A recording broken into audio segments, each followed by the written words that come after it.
Shut up and sit down.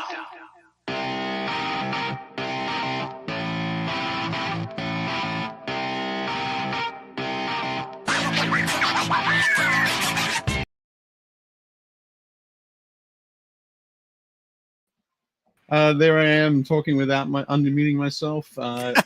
Welcome everybody to another episode of Build Paint Play. You know it's Build Paint Play because I'm messing stuff up. Welcome. Hi, Jake. Wow. Greetings, programs. How's everybody doing today? It is good to see everybody here. Dave, as usual, walking us through his the technical backside of stuff, which is always a good time. Today, wait, technical backside? Yeah. Absolutely. Okay. Keep going. Today we're joined by Mike and Dan. We're going to be talking about Nova and some of the cool stuff going on there. Mike, I'm loving that you're repping the Nova stuff. That's pretty key. Thanks, sir. Fantastic. How you guys doing? Doing awesome, man. It's been a good day. I got the kids picked up from school, took the dog for a little walk, and now we get to talk hobby. So yeah, it's amazing. I think I'm inspired to get a new tattoo, digital backside. You won't do it. That's true. I'm gonna get it done on my digital backside. Nice. I like it. I think it's good. I do need the flow chart to be tattooed right here, so I can just. What do I? It's different every week, so I don't know what's supposed to be done. Did you guys get any hobbying done this week? Oh, I did. I got a lot done. I've been working on some digital sculpting stuff, like smashing little pieces together. So I've been working on some terrain pieces for Titanicus. Oh, cool. And then I've got we'll talk about it later, but I've got some classes coming up. So I've been building a ton of class models. And then I had a small tutoring session last weekend where I worked on a little piece. Dan, could I get you to show that again? Yes, the giant Titanicus piece. What are you using to mash it up digitally? What program? Mesh Mixer. Mesh Mixer. I've heard of that. Yeah. So the guys at Adepticon, they do a really great Titanicus event. They've actually inspired me with this idea where they had some hills and they kind of like put in some of the grim dark terrain pieces. Yep. Dan, can you turn your mic up a little bit? You're just a little on the quiet side. I can try. I can speak louder. I can just shout. That works. Fantastic. But it's a mesh mixer, and you just put some like digital pieces into the file itself, so that way when it prints, it's not just a hill, but it's got some cool little mechanical elements to it. No, it's great. Yeah, super fun. And then I had a couple classes, like I did some private tutoring stuff, so I worked on some more little shields that I love doing. I think I've done like 12 or 15 of them now. Nice. Is that way you spend a lot of time teaching people how to use tape and stencils? Stencils, taping, just airbrushing in general. Like, how do I get my airbrush to work and not just be clogged the entire 2-hour session? Stuff like filtering too, just basic kind of stuff to get people going with it. And then in the in-person workshops to kind of push it further. But I do a lot because like sometimes people are in the UK or Germany or wherever, or just they're not able to attend a big convention. Right. So it's nice. It's a fun little couple-hour class. Cool. That's awesome. I might actually try to take an airbrush class at Nova this year. One of our regulars in the chat, Luis, gave me an airbrush. Oh, nice. Oh, sweet. So I was like, okay, cool. Now I need to like learn how to use this thing. No excuses anymore. Yeah, we should say hi to everybody. So Dave Hummel is here. Alan Borthwick, Luis is here. Josh Sawyer has joined us. Nice. Potter is here. All the Joshes. Jeff is here too. Jeff Smith and Mark Maxey. Welcome. We've got a few other people who haven't welcome just yet, but yes. Stay a while and listen. Pretty sure my kids are watching, but they'd better not be chatting because they should not have that functionality. Cool. Excellent. Mike, what about yourself? So I have I didn't get too much done this week. We got a new dog, so we've been dealing with that, which is a blessing. We're gonna picture the dog later. Yep. Pet spoilers. But I do have just arrived from Etsy some retro 3D printed orcs for space kits. So that's what I'm going to be working on in the near future. So I'll make sure to post some pictures of that because they're extra derpy. And Space Gits is the Mike Hutchinson of Gaslands fame. Yep, it's like small war bands. I don't even know if they're war bands. They're just orcs getting off their spaceship at basically the Mos Eisley of space orcs, and it's physical game. So you roll the dice on the table, and your guys move the dice result towards the dice or shoot that far towards the dice. Like, it's very, very strange. And then they take a drink, and you put a die. You make like a tower every time they activate, and if the tower ever falls, they are too drunk and they fall over, and someone has to come over and help them up. So it seems completely ridiculous. I mean, Mike makes amazing games. It also has the rule of carnage, so I'm all about it. Awesome. I definitely want to see that underway at Nova. I can imagine that at like 11 o'clock at night. Yeah, that seems like a good evening event for sure. For sure. That's awesome. Excellent. What about you, Jake? What have you been? Mike, I love how that game sounds like part battle dice that we used to play like at all the GW stores, part Gorka Morka. Like, it's like a mashup of those two. In Mike H, I trust. So yeah, he gets it. Dan, I saw you got excited about the idea of battle dice. Oh my God, we used to play that all the time in my store. Like, still even. It is an old GW thing. Like, for Dave, do you know what battle dice is? No. Okay. So my time in the store was in Australia, where we didn't have dice. Oh right, yeah, you guys had you just picked up a wallaby and you rolled it. And if it was pocket side up, it was a 6, and if it was pocket side down, it was a 1. Basically, yeah. But no, it was 100 rocks 3 times. Oh, okay. 100 stones 3 times. But there's a nice little salute. You basically turn around real quick, and however many huntsman spiders you counted, that was the number that you rolled. Yep, exactly. So for people in the chat who might not know, battle dice was something that like it was kind of a phenomenon that just happened with GW staff. So we would all be at the store, and there were times where there'd be nobody in the store. So you'd go over to the demo table and you would grab a handful of dice and we would roll them. And the idea is that I would take a bunch of dice and you'd basically, I think we'd split it in half, right? Split the pile in half. Yep. And then I roll my dice and Dan rolls his dice, and then 6s kill 1s. Yep. And then threes go away. Threes get removed. So we'd roll our dice, and any 6s I get, I can remove that many 1s if he rolled them, and vice versa. Yeah. And then we just remove all the 3s. And then you would keep rolling until you ran out of dice, and then you won. It was a stupid time-wasting game, but we all did it. It was like I was like, oh, this is kind of cool. I learned it from a couple of my guys, and then I went to another store and they were playing it. I was like, oh, this is like a GW staff thing. I don't know who started it. I don't know where it came from, but everybody played it. That's why they're all one-person stores now. Yeah. No way. I taught my on-calls. I taught my regular. I'm like, all right, we're going to play a quick game here. We're going to roll these. I mean, you could play it over the phone. Like, I could call Dan and be like, are you at your demo table? Cool, ready? And then we were just rolling. Yeah. Again, it was just mindless. It was stupid. It was a way to like waste time until like people came in. Sorry, but stuff that I've been working on. So in the last show, we talked about getting ready for Nova. So Phil and I are going to be playing in the Necromunda event on Friday. And I haven't played Necromunda probably since 2008, 2009. It might be even longer than that. And Hank sent me a whole bunch of resources. And John, and then Dave was like, oh, you should talk to John Schaefer, obviously, because he runs all the Adepticon Necromunda stuff. Then I was like, oh, I didn't even think of that. So I messaged him. So between all the stuff that Hank sent me and all the stuff that John sent me, it's been a lot. Like I forgot what a rabbit hole Necromunda is. Like it used to just be like the book, and then periodically like Inferno or White Dwarf or something would have an update, and that was really it though. Now there's like 9 books and like a whole bunch of extra stuff, and I mean it's a ton. You wish there were only 9 books. Yeah, it's a lot of books. So John's been really good. The whole reason this got started is, like I said, Phil was interested, and when they teased that new Vandoth the Fallen model, so supposedly he is a blood angel who's been like stuck on Necromunda, and he's been there for hundreds of years. So he just sneaks around like murdering people and like drinking their blood, allegedly.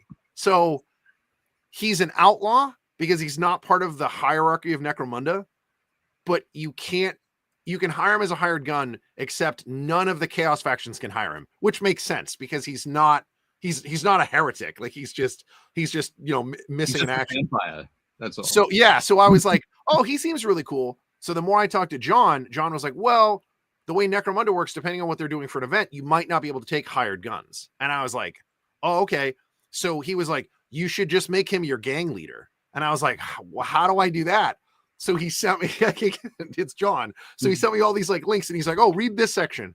And I'm like, okay, cool. And then he's like, okay, then read this section.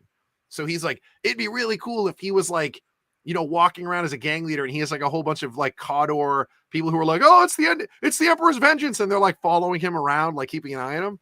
So I was like, I might do that. But I also thought it'd be cool to do like, maybe Goliaths. And he's like, he like killed the other Goliath leader. And they're like, well, he's the strongest. We're going to follow him. So I'm still messing with it. I don't know what I'm going to do, but I was like, that's really fun. So if he's my boss, John was like, that way you're always able to use him.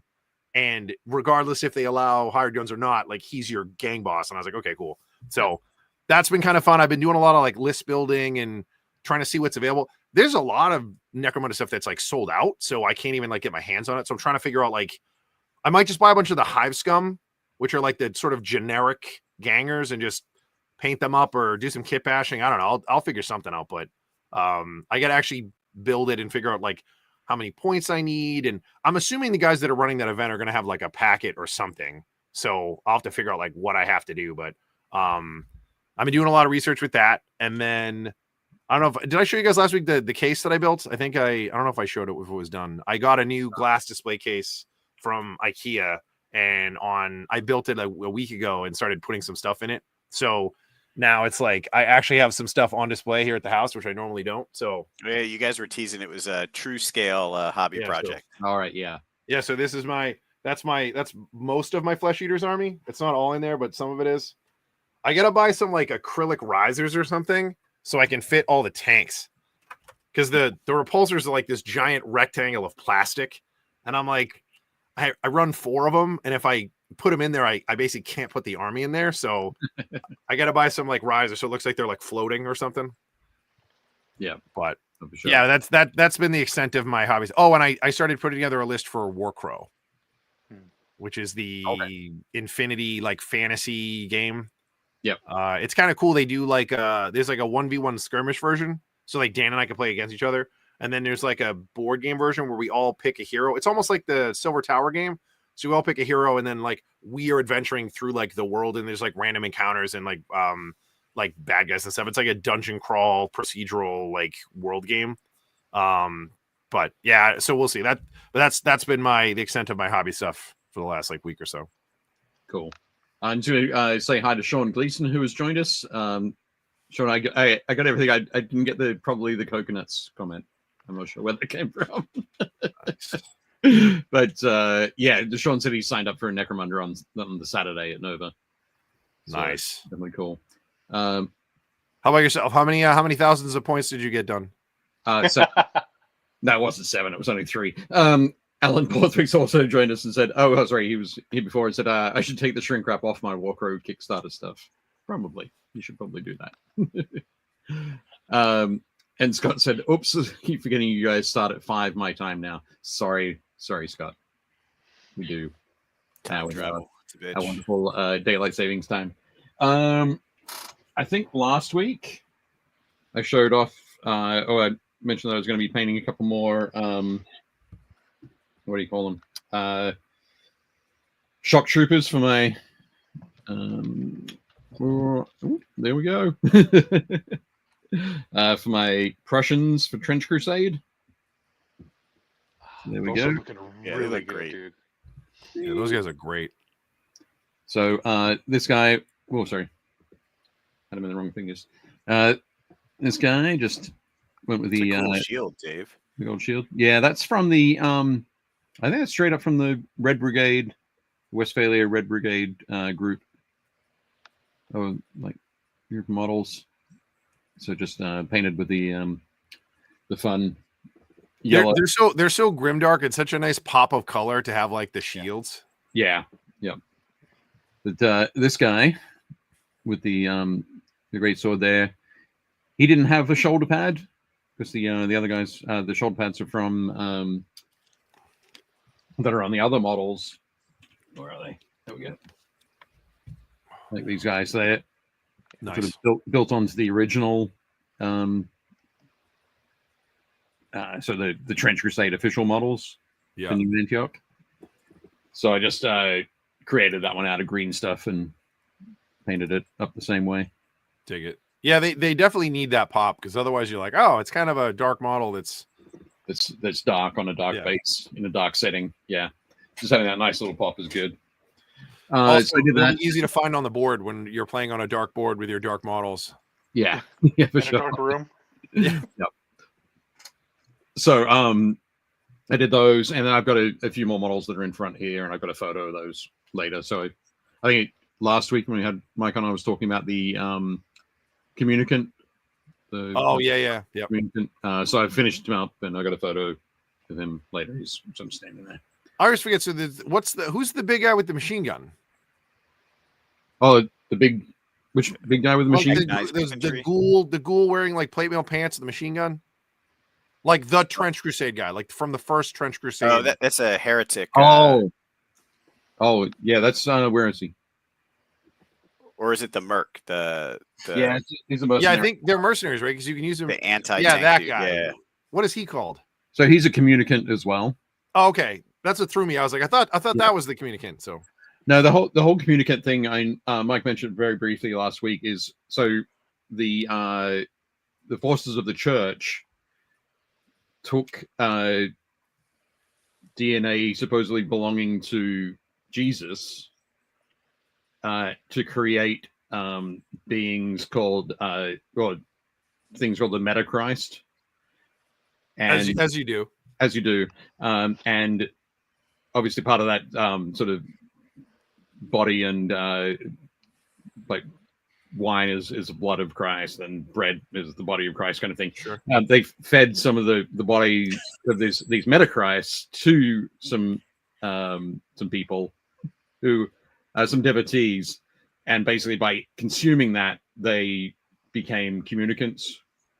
So their bodies became twisted and extended and enlarged in certain ways, and so some of them, like this, who are sort of tall and skinny, Got it. So like maximal Grimdark. Grimdark turned up to 11. I got it. Yeah, basically. Yeah. What if we clone Jesus and then have people eat him and gain superpowers, but have them all distorted? Like I'm pretty sure. I'm pretty sure that's a Ghost concept album. Yeah. Pretty sure. But yeah, so that's that's something that I worked on that guy. Anyway, there's a photo coming up. Nice. And lots of fun with the multiple Kickstarters that I'm juggling at the moment. So I see you got a nice haircut. You're all freshly shorn. Yep, exactly. Looks good. Up than usual when I get my haircut. Hmm. I was explaining to Mike beforehand. It was not my regular person because I can't see them anymore because I have to be back in the office 5 days a week. So I think actually, Dave, your hair is evolving. It looks good. I think it's starting to match Jake's. If you look, like I think it's almost there. Soon it's gonna just start standing up. Yeah. Well, it depends on how far down the back it goes. Like it's down like about there. Yeah, it's getting there. It doesn't go all the way. If it doesn't go all the way down the back. Right. If it doesn't go all the way down the back, it's not a mohawk. So. Dave, you should be Jake for Halloween. That'd be You hilarious. got time. Yeah, I just need to find a Metachrist somewhere where I can and grow like a foot. The Metachrist we have at home. Dude, we can go as a communicant and a battle bishop. That'd be great. Actually, I ended up drinking with those guys at Adepticon until like 3:30, 4 in the morning, and Nice. like with Mike and all of them, like it was awesome. But like some of those conversations, you were like, "I'm really drunk, but hold on, so you cloned Christ and you ate him, but like, hold on, what? Wait, like, what? huh? You know what? I'm just gonna get another beer. You want another beer too? Yeah, let's do it, dude." Like, Excellent. But sorry, I just have to point out, Scott said a tale as old as time. yeah. Absolutely. Fantastic. Oh, and Dave Humble said, rinse, repeat, but you run into the Xerox problem of a copy of a copy. Yeah, that's those are the ones that you eat. Yeah. Well, they did that with Horus too, right? In the Heresy, they cloned him a bunch of. Sorry, spoilers. Sorry. Anyway. Yeah, it's That's another different episode. what's his Sorry, name? sorry. All right, let me go back to this one. There we go. It's not a spoiler. Scott does want to know, did they drink 151 rum out of a child's skull? Oh my God, 151. That's a whole other episode right there. Yeah. Fantastic. But yeah, hopefully we'll be catching up with those guys again at UK Games Expo in 3 weeks, 4 weeks. And then we're gonna see them at Nova, anyways, right? So. Yep. Yeah, they're coming hard at Nova for sure. Yeah, which will be great. Awesome. We should jump in to the presentation because we've got some other stuff to talk about there, and I can show you some pictures. And actually, we can see some more pictures of hobby stuff that Mike and Dan have been up to. Oh, look at that. Okay. Wow, this is a great slide. It's the, it is Dave disappeared under the inlay. Yep, Dave. So Dave's The gone. avatar of Build Paint Play. Yeah, I'm so always going to disappear in that location, but as long as we have our guests in the right Dave spot. spent all week airbrushing that blue mat. I did. Wait. Where do I have to go? There we go. There you go.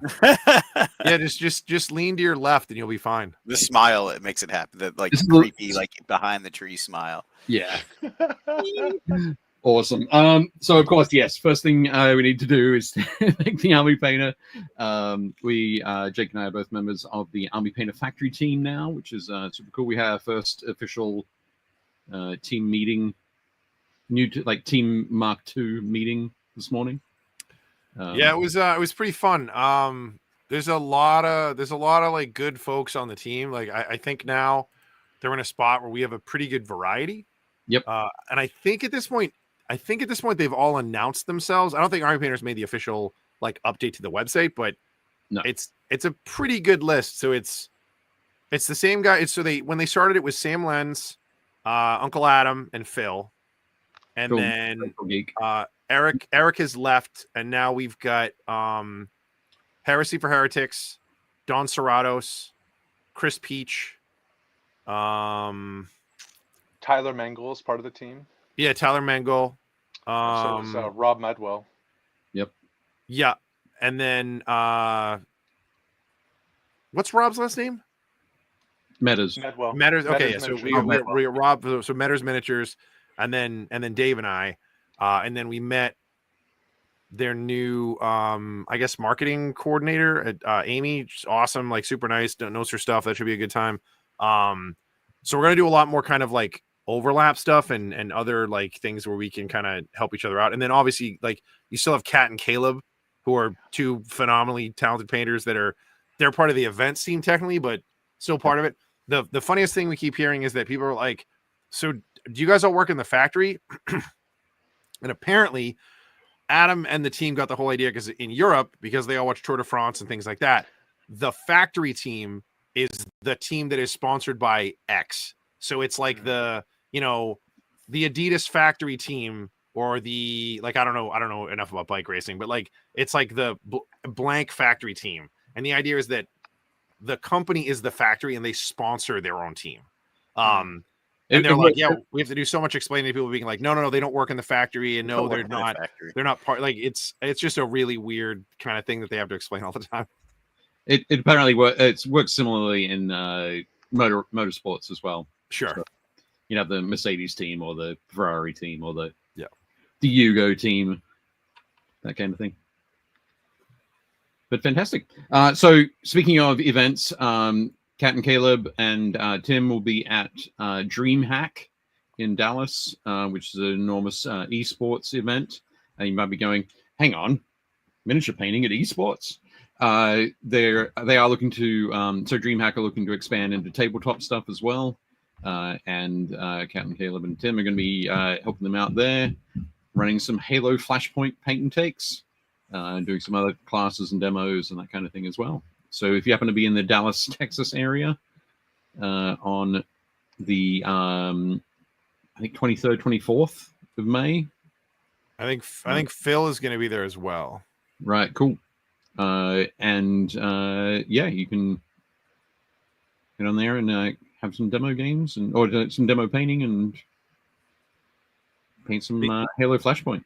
These minis are super fun to paint. The Flashpoint game is really good. A lot of fun to play, really easy. If you've played Dead Zone, which is like another game that Mantic makes, if you've played Dead Zone, it's basically Dead Zone so it's very similar to Dead Zone, but then there's a bunch of like very specific Halo mechanics that they kind of like spread on top of it. So it feels different. It feels more like Halo.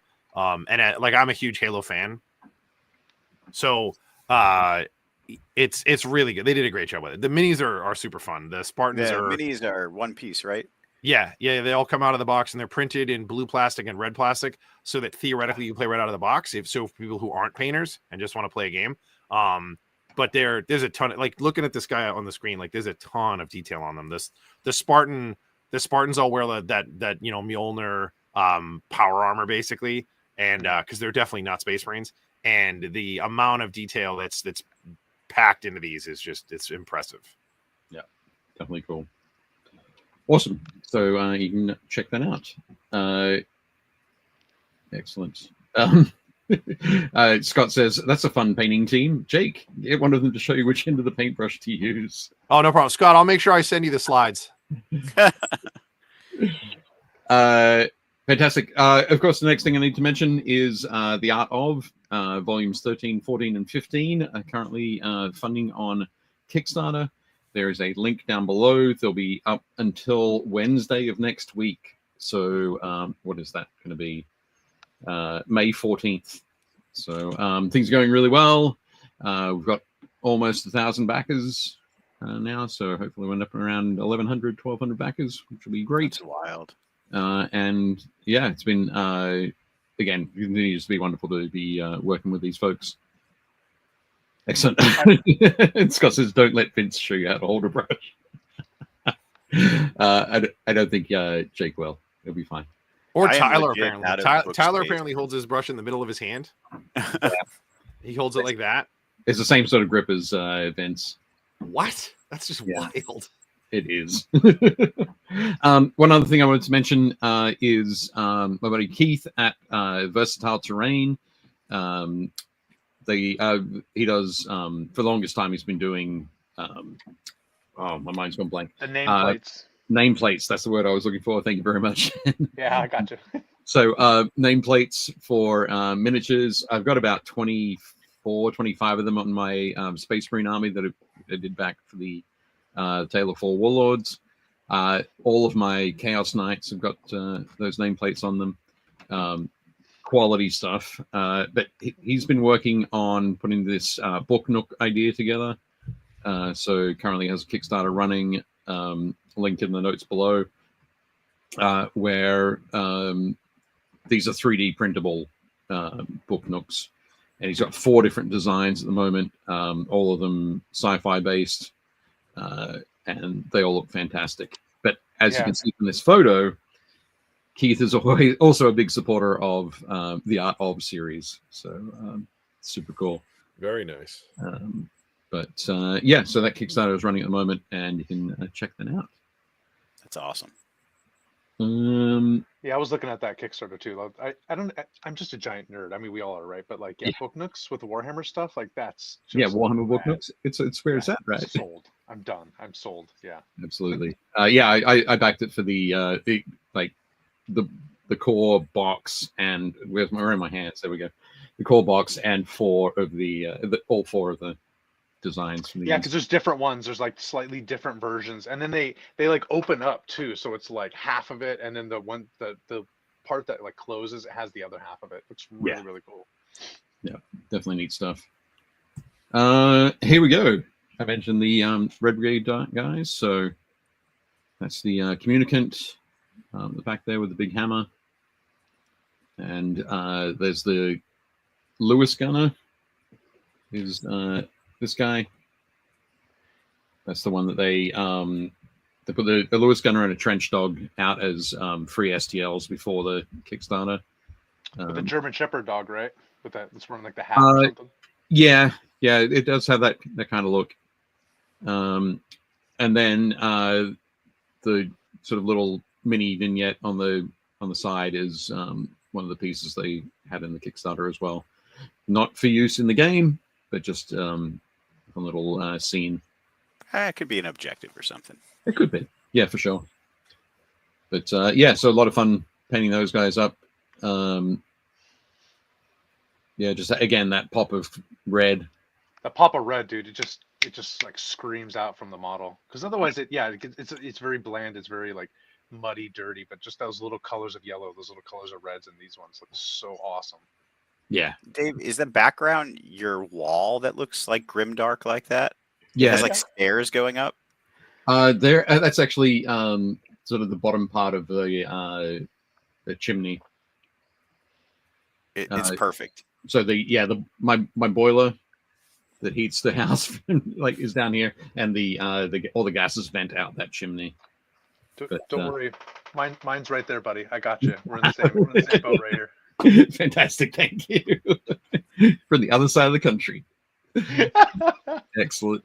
But yeah, as Josh says, it is is Dave's murder basement. Trademark pending. Yep. Excellent. Next up, so Mike, you sent us some photos of some fun hobby stuff that you were working on. Oh yeah, this is 1490 Doom. So I've been playing this with my son. It plays on a little 24-inch round table, and it's kind of like King of the Hill. I don't know how else to describe it, but this shot is I haven't built a whole castle, so this is Warcry terrain that I'm using because it's meant to be played on kind of like a platformy or castle because you push people off and they take damage. Yeah. Yeah, this is what was the Warcry set? This is Red Harvest. Red Harvest. Except the top on the top, I cut up a piece of Red Harvest to just get like one level higher. Right. Yeah, one of the things that I think we were talking about before Adepticon was, so in the game in the core game there are like 8 basic archetypes, and you get to pick 3 of them. You can't double up on any of them, but you pick 3 models aside. But you and your son do something a little different. Right. Yeah, and I talked to Eric about it. He thought that was cool. I don't know if it'll make it into the rule book, but we draft. So we roll off, and someone gets to pick first, and then someone gets to pick second. We just go through that way, and it just makes the games a little more interesting because there's certain characters. I think a lot of people, they want them, and it forces you to try some different stuff. Which again, these wacky side games like this, they need to be as fun and diverse as possible. It really helps forge the narrative too. So these are Age of Sigmar minis, City of Sigmar models that I'm using. Yep. The Plague Doctor I'm using as a priest because he's basically the healer in the game, and the Plague Doctor model is just so cool. Yeah, absolutely.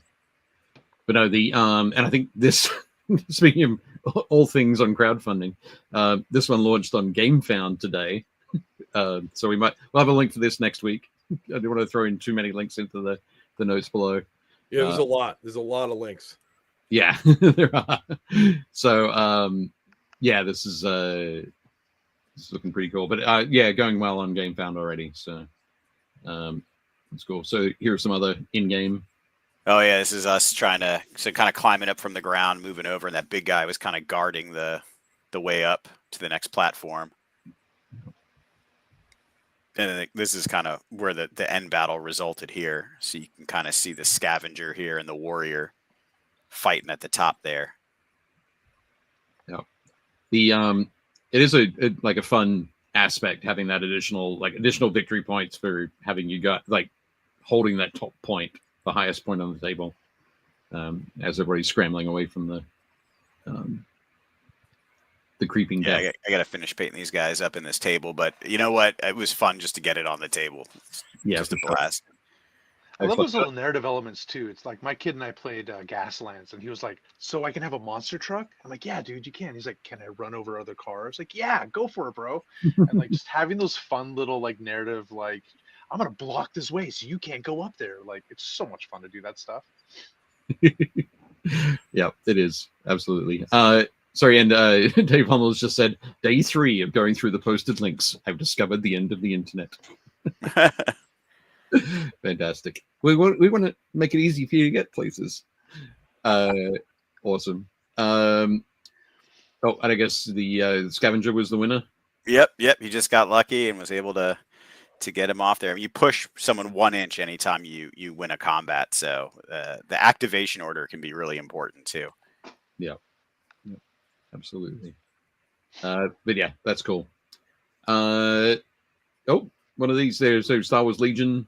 Yeah, so my son, he's 11. These are the first full team of stuff that he's painted all by himself. So he asked if we could include it, and I think he did pretty good. White is, I told him, I'm like, white is not where you want to start, man. That's like the hardest color, and he didn't want to airbrush anything. So he's really into Star Wars, and he's got a Stargrave team. That's what this is meant to be. Of clone troopers, and they're all lore accurate. They're all, I don't know all their names, but I know Commander Cody's the one there in the middle, but they're all actual. That's Rex on the right in the blue. Yeah, like they're all very specific. Excellent. No, these look great. Yeah, those are. I mean, I definitely was not painting white stormtroopers when I was 11. That was not a thing. But he also, like, speaking of Star Wars, with like the wisdom of, when Yoda asks, like, where could this planet be to the younglings, and they just like hit him with the, like, it's hidden, obviously, like he just went outside and got those rocks, and it was just like, I was like, oh cool, you want me to prime them? And he's like, no, dude, they're rocks, like they're already rocks. And I was like, all right, you know what, go for it. Very rock color. Why would you do that? He's like, nature already did all the hard work. Yeah, it's true rock. Excellent. And Dave Humble says nice bases. So yeah, those that red and purple. I think it's Gamer's Grass. Gamer's Grass. Yeah. Okay. Yeah. Oh yeah, I'm loving that purple. It's a subtle purple. It's not the crazy sort of magenta. Yeah, and I wouldn't have thought to put them together, but it's totally Star Wars. Yeah. Oh yeah. Absolutely. It's very Clone Wars too, right? Because they had those really funky kind of colors and everything in Clone Wars. Yeah. Sure. Scott says, nice stuff. I now own every commercially available Shatterpoint mini. Feel free to shower me in adulation. Well done, Scott. Yeah, these are Legion minis, these ones. I didn't think he was up for the Shatterpoint stuff's a little more complicated to get together. Plus, the plastic that Legion is perfect for little kids. It is like this like durable board game plastic. Yeah. Absolutely. But yeah, excellent stuff. You've done some there we go. Yeah, this is Warzone, old school Warzone, Yes, but we're playing Warzone Eternal with it. I was like that. Those are not our sculpts, but I recognize them. Yep. I'm sorry, I haven't received. I did pick some up from Brian at Adepticon, but Nice. I actually have a ton of Warzone because it was my first minis game. Oh, dude, so many people do. Yeah, and I love the derp. And these are 1996, 1995 sculpts. So these are 30 years old. You can see it in the sculpts what year they are. Yep.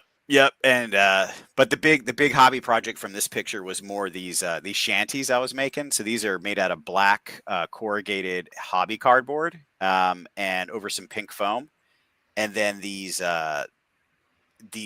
like supply caches are just generic Jenga blocks. And I cut up an old T-shirt, soaked it in Mod Podge and water with like some ink, and then just let it dry. And they are super, super durable, and it just goes together well. I didn't paint that's obviously Battlefield in a box, the 2 little oil pads, but you can see a little the tar pits. Yeah. But you can see a little outhouse, and they're just fun to make. They're probably maybe 5 hours to make all that. It really wasn't bad at all. Yeah, that's great. I like it. You could use that in Dread Crusade too. Yeah, that's definitely that's the plan. Is kind of I needed a set that would be good for kind of everything, and the geometric buildings in general are just much easier to work with across most game systems. Yeah, for sure. They look great. Alan, I'm just going to go back for a sec. Alan said, "Love the Tim Prow shoulder pads." Yep. Absolutely. Yeah, my local store actually still had a Warzone book, like a Force book on the shelf. It was marked 40% off, and it's been marked 40% off, I'm pretty sure, for 25 years. So he was like, you can just take it. So I was looking through it, and the art is just, it's so good. It's like, from this confrontation era, right? Mutant Chronicles just had the best art. That's so like 90s garish too, like the reds and the like. I love it, dude. Yeah, it just Yeah, the screams wonderful like, red era stuff. Yeah. Yeah, I mean, look at the guy's missile launcher on his shoulder. Like, yeah, I love okay. it. And he has a Yeah. button. I don't know if you can see, but he's actually the control is like literally like a big button with like a cord going to the missile launcher. That's fantastic. But they've done a good job with Warzone Eternal, keeping some of the nostalgia of the sculpts. They still have big shoulder pads and stuff like that. Yeah, It's cool. Alex. It's like Infinity Light. Alex did a really good job of like Alex is the biggest Mutant Chronicles fan that I know, and I think him getting it was great, and I think he wanted to keep the classic sort of nostalgia that we all have for it for the factions, but also wanted to make the models more updated, more dynamic, more realistic looking. So like I love our Venusian Rangers. I think are some of my favorite models ever. Like they're exactly what I want. They look like a bunch of like storm cloaked rangers with skull masks. Like they're awesome. What are those? What are the are those hussar? No, those aren't hussars. These are blitzers, They're and then blitzers. the superhero or the character, Max Vaughn something or other, I believe. Yeah, that's the other Max with his like 2 machine guns in his skull face. Like they're so awesome. Like you can see why this game took a run at GW, at its high point and was like actually gaining ground. But yeah, some of the stuff is like I'm like that model is not great. No, it's awesome, and they're all like that scene in Beetlejuice where the person's like smushed flat and they go through like the wall, like because everything was spin cast in one piece back in the day, basically. So everyone's like all in that one flat. plane. Yep, yeah, like the guy with the big gun and the grenade, and even the hero, right? They're all one plane. That just makes it better. That just makes it so much better. Excellent. Scott says the Mutant Chronicles was way ahead of the curve. They made a fantastic movie long before anyone had heard of Henry Cavill. And what a movie it is. It had everything except a script or an editor. That's true. Yeah, that movie is awful. It is absolutely terrible. It's got Thomas Jane in it, right? It has and Ron Perlman. It's got like everybody. It's Sean Pertwee. Like it has a bunch of like legitimate actors that you're like, oh, I know that guy from that movie. Oh, I know that guy from that movie. And like Thomas Jane is a legitimate leading man, and so is Ron Perlman at that point. And for what I don't know if they had naked pictures of their mom or what, but they somehow blackmailed them into doing this movie. Yeah, and it is terrible. I bet you at some point somebody said this is going to be bigger than Star Wars. It probably could have been if they had done a good job. It reads the same way as, remember, there was that whole period of time in like the early, I would say mid 90s to like early 2000s where sci-fi just cranked out all these like absolute garbage movies. Like they'd get their hands on something and they'd be like, we have a budget of $6,400, and they're like, we're gonna make it happen. Like, it's a Hollywood movie that comes across like a sci-fi channel production. It is terrible. Sure. Yeah. Hey, now the sci-fi Dune series is phenomenal. So yeah, but it looks wild though. I can't watch it because it literally looks like they were like, okay, Dan, so we're gonna have you come in as a Fremen. What should I wear? They're like, do you have pajamas? Just wear the pajamas. Like, they had no money for costuming. The effects are horrendous. Like it's conceptually it's good, but it's really, really hard to watch. It's like a high school play about Dune. It is like that. Yeah, it's very theater. Yeah. Excellent. Alan said the old school single piece casts are great, had a huge Brotherhood army, and Warzone did really well. And then second edition 40K came out and killed it. Or was it third edition? I don't recall. It would have been like probably 98. I think 98. And Josh said, did you say 6,400? Sorry, I meant 64. Yeah. Awesome. Jeff says, I love that movie because someone said this is going to be bigger than Star Wars. It's so bad, it's good. Pro Tools did for sci-fi what Auto Tune did for R&B. Anyway, moving on. There we go. We said we had a photo of the pup. Oh, yep, we got another pup. So she's like 9 months old. So she's kind of, I don't want to call her a rescue because she's clearly a Frenchie, but she was going to be turned into like a brood mare because she's too old to be adopted. So we we took her home, and she's got like teenager issues because she's not like a baby. You know, so we're trying to figure out, like, she doesn't know how to walk on a leash. Like, she's figured it. So here we have the collar on all the time, so she has to get like used to it. But she's been delightful. And our other dog is not really sure yet, but we'll see what's up. So this has been a lot of time because if anyone has ever gotten a dog, it's nonstop, and she's not house trained yet. So it's like every hour you got to take her out and you got to watch her constantly. You got to give her a cookie when she goes, and Yep. So, but she's like afraid to go outside too because she wasn't kept like outside, or she wasn't allowed to go outside. Basically, was she rescued from like a hoarder or like a weird situation where they were using her as like a was it a breeder that they took her from? It's a breeder, and I wouldn't say she was abused. I mean, it seemed like their conditions were fine in that world, but it's different than living, with a family and being able to go outside. And she's not socialized. She was not a pet. Yeah, but she's super sweet. She's a great dog so far. She's just shy and scared. So, she'll come out of her shell. We'll take care of her. We have another one and we've done it before. So, and she's super cute. Her name is Tallulah. That's awesome. I love dogs. Dogs are the best. So, moving on to Dan, what have you been up to recently? Oh man, I've been super busy. I just did a painting class at Mindtaker here, and that's technically in Vancouver, Washington. It's across the river, but in the Pacific Northwest. Yep. Yeah, it was super fun. It was a 4-hour class. We had just all weathering, like basically all the weathering stuff that we do. We used enamels, we used oils. It's a lot of talking, and not just talking like me talking at them, but discussion, right? Like Mike has sat in my classes. It's like, what do you think about this? How could you apply this? Where else could you apply this to? Let's try it out. Let's see how it works. So there was a couple other people that weren't pictured there because they were in high school. So they were under 18, didn't want to share their photos. Dan didn't bring waivers. No, no.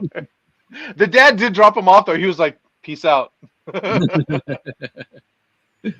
Yeah, it was awesome, man. I've done several of those classes locally. Mindtaker, if you don't know them, their whole model is basically they sell used models. So like I have driven over there with like an entire Prius full of random stuff, and I'm like, I don't want this anymore. Take care of it. They put it on consignment. They send me a check later. But that's their whole model, and the owners are super amazing, like family. Really great people. Really great place. Cool. Excellent. And this is from? It's from Adepticon. Yeah. We did some. This is another weathering class where we did the vehicles, but I taught airbrushing there. Which Charity, like, oh my god, dude. So she was like, "Hey Dan, I'm really sorry, but the airbrushes aren't working. You're gonna have to use a sponge for your airbrush class." Excellent. And then let me sit on that for like 6 hours, and then I go up to go teach my class. I'm like, all right, I'm gonna do it. I'm gonna get there. Where are my sponges at? She's like, no, I was just kidding. Your airbrushes are all set up. You're good to go. 6 hours. Oh man, I would never be able to do that. We were out to dinner and Dan was just like totally in his head. And he was like, what was so funny, Dan, is you were like, all right, this is how I'm going to do it. You think this will work? Like I know how to do it with a sponge, but like, do you think I can deliver the material? Like he was solving it. It was so funny. Awesome. Yeah, and she's like, no, just kidding. But yeah, they were awesome. It was my first year actually teaching at Adepticon, which it was a super fun group. The classes sold out in like less than 20 minutes. It was wild. But everybody had an awesome time, super fun. The weathering classes, the enamels, the oils. Again, like I used to be a teacher and I don't shy away from that. I definitely lean into it. And so I try to talk to people and like get something out of them. It's not just me telling you what to do, but how do you think we could do this? And where can we apply this to? And where can we put these techniques into application? And how can you change it to fit your own style? It was super fun. Excellent. That's awesome, man. Speaking of classes, you've got some coming up. We're going to be speaking about loads of classes, obviously Nova classes coming up. But when is the the Dallas event for? It's in like 2 weeks. It's at the end of this month. It's in like 2 weeks. Is it the is it the same weekend that I'm going to be in the UK for UK Games Expo? Is it the? I think so. June 30th, like 23rd. Oh, okay. No. May, March, April, May. It's May like 24th, 23 through 26 or something. So it's the same weekend that Kat and Caleb are going to be in Dallas at DreamHack. Yeah, I think it's the same weekend as DreamHack. Yeah, there you go. Yeah, it'll be fun. I will say, Dan, full marks. I love that. on the left, it's painting classes with Dan Osborne. And there's a whole thing about why you should take class with you. And then there's like your logo. And then they're like, and also Eric Swenson's teaching a Yeah, class. some And guys, I guess some other Steve Garcia guys. is going to teach a class too. They're like, if you want to take those, but obviously there's painting classes with Dan Osborne. Like I hope that it's actually presented like this. Like, that's amazing. No. They have their own pages too. No. That's it. They just get little blurbs. It's like Eric Little Swenson's going blurb, to teach a class yeah. if you're into that. They're like the special guest at the end of like the credits of the movie, like the introductory, and also starring. Featuring. Yeah, featuring. How do you become the No official way. Master of Grime, Dan? I feel like that's not doing you a solid here. You I have think to you are kill the official. all the other unofficial masters of grime. Yeah. 2 may enter, 1 may leave. There can only be one. Now that We just actually have was them written teach- by Until they pass out from the fumes of their weathering materials. I was gonna say That's the longest. you got to look for the smoke to come out of the chimney, and it's rust colored smoke. Yeah, yeah. But an official Master of Grime has been chosen. That's how Yeah, you no, know. actually, my buddy wrote that bio, and I mean, we were all there. Like I've been talking to Dave, so many people, so long. Like, we're just friends, and we hang out, we do painting together, and he wrote that, and like, truly humbled, and it's just awesome to see, like, when you put stuff out there and people resonate with it, and they resonate with you and in your style with things. So it was really awesome to see that, and really, I'm truly humbled to be teaching with Eric and with Steve as well. It'll be a really fun event for the weekend. There's, we're all three of us are doing classes, several classes each. Eric has his painting Warhammer faces. He's doing OSL. Steve is doing leather. I'm going to sign up for their classes. Like, I haven't told them that, but I'm going to like sign up and take their class too. My nephew's going to take one of my classes, but yeah, it'll be super fun. It's all GW materials. So if you've taken a weathering class with me, it'll be different because we're just using GW stuff. They were very adamant and explicit, right? Of course. No dirty down. No dirty down. No dirty down. Yeah. No cheating hacks, no oils and enamels. It'll be back to basics, You just gotta have your nephew hang out in the doorway, and as everybody's leaving, you gotta be like, and give everybody a dirty down business card. Be like, go see the guys at Dirty Down. Yeah. He can just be like, he can look at everybody's tank and they'll be like, get good, son, and hand him a business card. Yeah. No, it'll be good. I mean, I'm actually super excited because it is kind of that.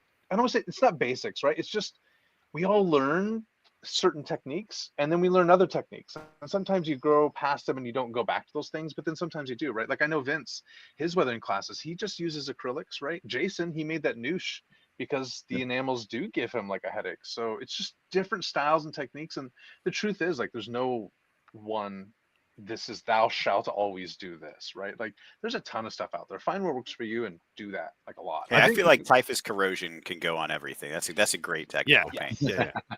I think there's a reason why, like, we're all friends, we all get along, and a lot of the people that we associate with kind of think the same way.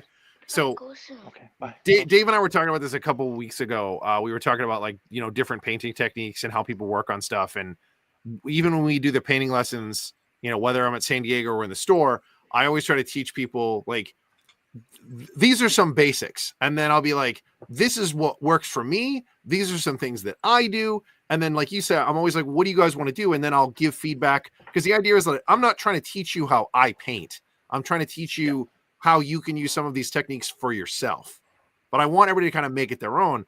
And I think that's really important. I'm not going to mention names, but there's some people who Dave and I have spoken about who have a very specific way of teaching. And when you take their classes, or if you buy any of their stuff, it's this is how to paint my way.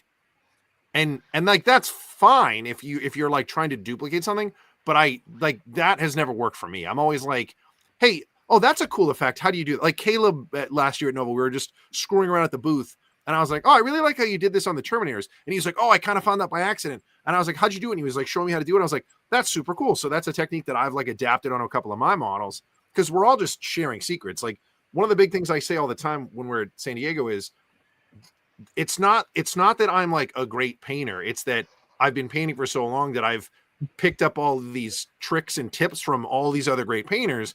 And that's all it is. Like, I'm happy to go, here's my book of secrets, like, because they're not mine. Like, they're just what I use. Like, use them. Like, that's how everybody should be painting. So I'm really open about that too in my classes. Like none of this is proprietary. Like I don't own these techniques. I've learned them from somebody. I've made these mistakes. I've practiced with them. And ultimately, and I always recommend like take classes with other folks because you're going to learn something of what they're doing, right? Take different classes. Take the classes at Nova, right? Like, but you know, take and learn and integrate that into you and what you do and how you paint the thing. And sometimes learning what you don't want to do is as valuable or more than that one thing that you do like, right? You're like, oh no, that's just a thing that I don't want to do. Cool, I put it away, try something else, you know? Oh, you're gonna have to change this. I see a whole bunch of Goblin Hut stuff up the top there. Well, that's for Nova. I'm allowed to use it there. Oh, you're okay, all right. You're gonna look at the very top there, above the Goblin Hut stuff. Oh, I thought you signed a contract. They own your soul now. You work no. for James Workshop. No. James listened out on Nova weekend. So it's all good. But yeah, no, I'm teaching several classes at Nova too. Actually some new ones with Trench Crusade models as well. Again, like, and I've kind of, it's kind of funny. Like my first year at Nova, I think I brought like 300 models for my 4 classes or something. Because it would be like, do a thing on this model, put it aside, let it dry. Do a thing on this model, put it aside. And I've gotten better. Like I'm using the Taro plates, which is a substitute for like 5 or 6 different models now. But we'll do some Trench Crusade, some like advanced techniques like weathering, chipping, using the care spray, using the liquid mask, right? Instead of doing it for like a whole armor panel, but using it to make chipping as well. Just a bunch of different stuff kind of thrown together and different ways to do the thing. Because ultimately it's about finding the way that you want to do it, right? Yeah. Dan, do you teach them the salt trick? No. Mostly because I can't get it to work where I like it. I prefer to use the sponge over the salt. I feel like it's easier to move. It's This Taro plate, easier. I took this class and it was awesome because as something needed to dry, we would Dan had us turn it over and work on something else. There was no dead time. We were able to either have like engaging conversation and be working, or be working the whole time, and then you just flip it over and you were ready to go on the other side. It was really engaging. So this was a really cool tool for that. Yeah, nice. Excellent. So yeah, of course, you're running some classes. It's there, but you're also the man who coordinates all of the classes. Yeah, I am. Yeah. There's a lot of that. Yeah. Before we get into that, we've got a few photos of the Reaver that you painted up for Adepticon. Dude, that's awesome. Yeah. Thank you. Yeah, that was for Mark from Goblin's Hut and the Dirty Down Rust. Basically, he commissioned me. He's like, listen, you use my product, you use Dirty Down, you use the snot and gore, just have fun, go to the like umpteenth degree. And so we kind of came up with the idea that it would be like a dead Reaver that somehow come back to life. And like, and everybody kept giving me grief. They're like, did you just not paint one arm because you thought you'd save time, or just did your client want a discount or something? I'm like, no. Yep. Well, you can't see it in this, but there's lights in there. There's like the insides are in there. Like it doesn't translate, but it probably was more work than just doing panels. Oh my God, it was so much more work. Those LEDs, no joke, took like more time than building the entire thing. Just trying to mentally figure out like, how am I going to put LEDs in there, but not have them just look like I put an LED in the eyeball, you know, like, or like there's like sparking wires in the shoulder, like the LED kit that I used in the carapace, it's actually like flickering, kind of like a fire, right? And then I drilled like holes in the side of it with my DeWalt drill. And then I used an entire bottle of gore because the idea was it like come back to life, you know, like Beta Gammon, and it's come back for the Siege of Terra.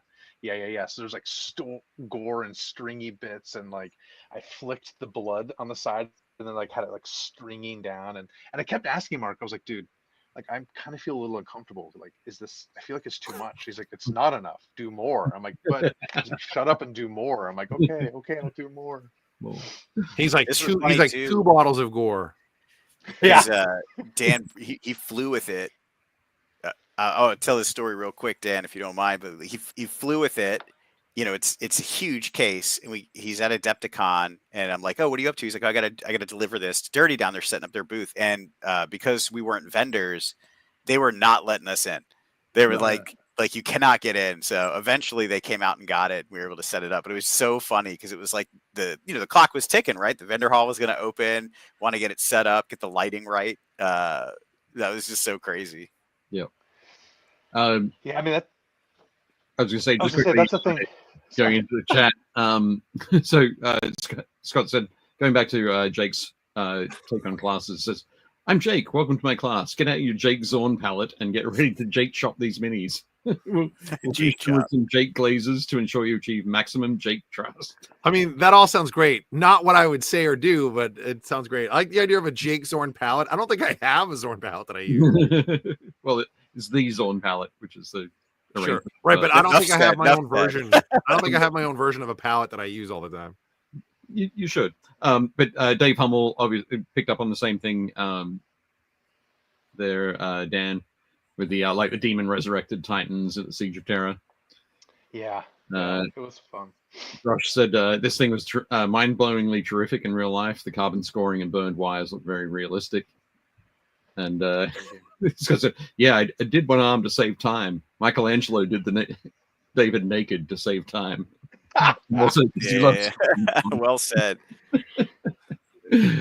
But yeah, no, absolutely. Yeah, and I entered it in Golden Demon, and like full transparency and honesty, like I'm not, I entered it because I wanted it seen, and I told Mark, I was like, hey, look, the idea is that we'll have it on display, and then like once the submission deadline, I'll move it over to Golden Demon case.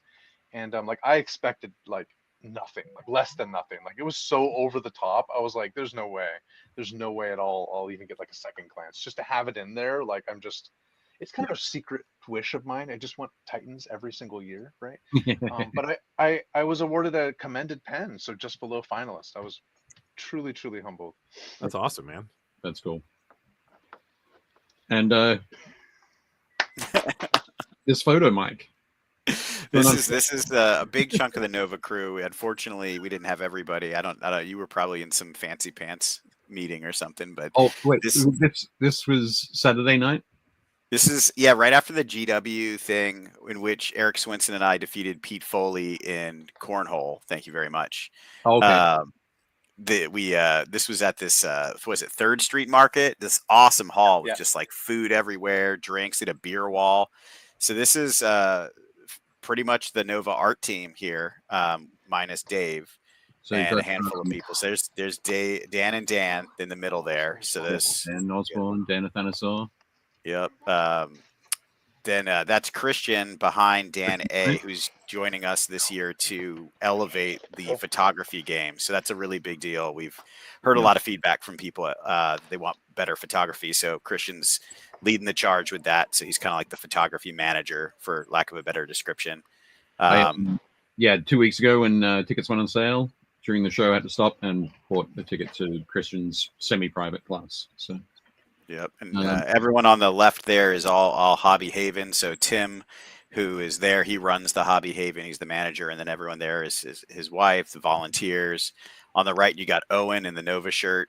He's our president. He does all the event stuff. Allison is next to him. She does all of our like registration and customer experience manager is what we call her. That's Dave S. there, her partner. Dave, yeah. And of course, Dave. Oh yeah, Nick's there too.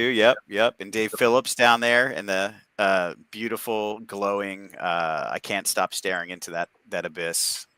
Yeah, don't look directly. I think Dave is going to be helping Africa, like working with Africa Mir on judging the sculpting category. Yep. So this is the crew. I think, the big thing I think it's really cool to see this is that so many people from within the community are joining the Capital Palette team to make it better, right? They're like, we need sculpting, like the sculptors joined, right? Africa and Dave, right? We need better photography. Like some of the best photographers were like, yeah, we would like to help with that. So it's cool. It's really cool to see every year the team get bigger and that the team is all it's all people who care, right? And they're like, I want to be a part of making it better, which is like super humbling. Yeah, excellent. I will just say that at the time that this photo was taken, I was probably trying to squeeze the final results for the Army Showcase judging out of Duncan, Louise, and Eric Locke. So I don't envy you. Those displays were awesome and enormous, dude. Like huge. It was pretty amazing. But we spent a lot of time on that, and that's where I was. I was not getting drunk playing cornhole. At this point, I was busy crushing heretics to gain a loyalist victory during the Horus Heresy. Well, I'll tell you, I think this is one of the highlights of my time at Adepticon. Is I really think the move to the new venue really sealed the deal for me. Being able to walk to places like this directly across the street and spend time with people is, in my opinion, what makes shows so amazing. It's definitely the cornerstone of how we've tried to organize New Nova, and I think Adepticon really did a fantastic job. So I was just had a great time, and kudos to those dudes for picking that location. Yeah, absolutely. All my favorite shows are the shows where I get to like hang out and socialize with everybody. Like the shows that are like super over the top and like super hectic, like those are a lot. Like when Dave and I do San Diego is crazy. Gen Con's the same way. There's so much going on. You're like, I don't even know where to go. And it's like, oh, Mike wants us to meet here. And it's like, dude, that's on the other side of the venue. And like, oh, Dan wants us to go over here. And we're like, dude, he's like a 20-minute walk to the other side of the facility. I love Nova and Adepticon and like Granite State because they're, they're still good size, but like you said, everything is kind of like nestled in, and like it's like, oh, what do you want to eat? And Dave's like, I want Italian, and you're like, I want sushi, and Dan and I are both like, we want fried chicken. It's like, cool, let's all walk to the 3rd Street Market. We can all get something. like having that is really good. There's a similar thing in Origins. There's like a big food hall across the street. PAX Unplugged is the same thing. There's that, I forget what it's called, but it's the same thing. There's like a big market like across the street that has a ton of stuff.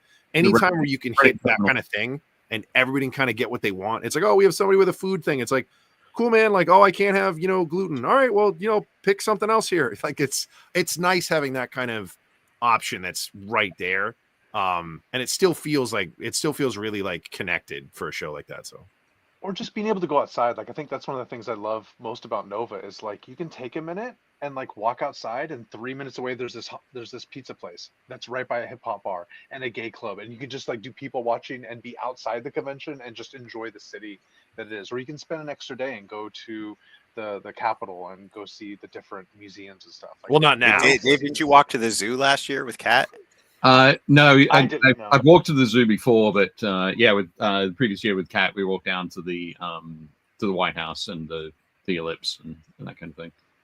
But I will shout out to I can't remember the name of the place, but just around the corner, like 5-minute walk around the corner, is one of the best fried chicken sandwiches. Okay, spectacular, really seriously good.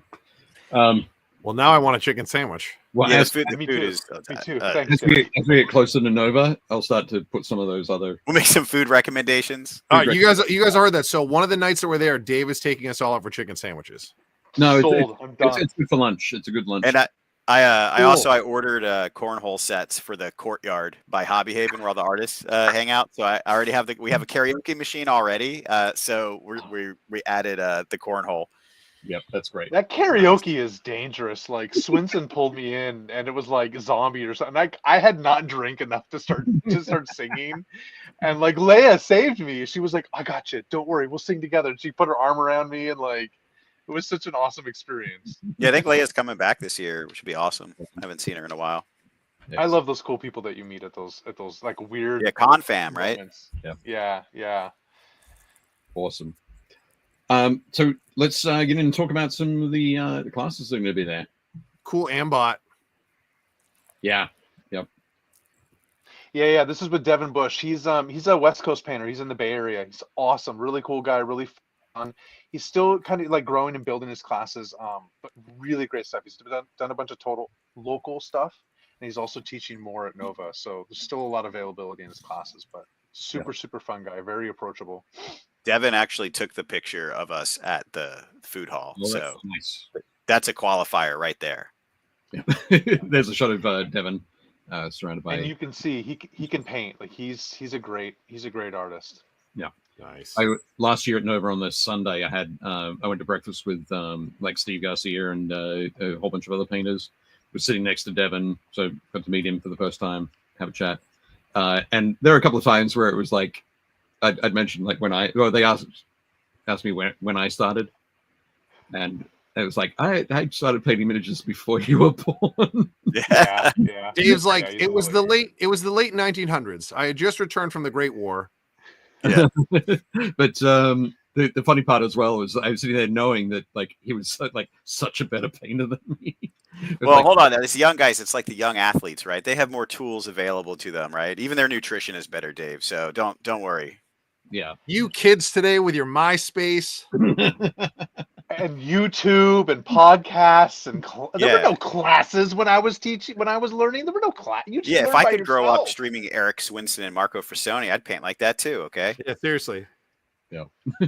Like we were laughing about this morning. We were talking about, so when we all got it. So Dave and I are older than you guys by at least a couple years. So when we first get into the hobby, I remember buying White Dwarf and seeing the heavy metal stuff in the back, and I can confidently say that even 15, 20 years ago, I was a better painter than the heavy metal guys were at that time.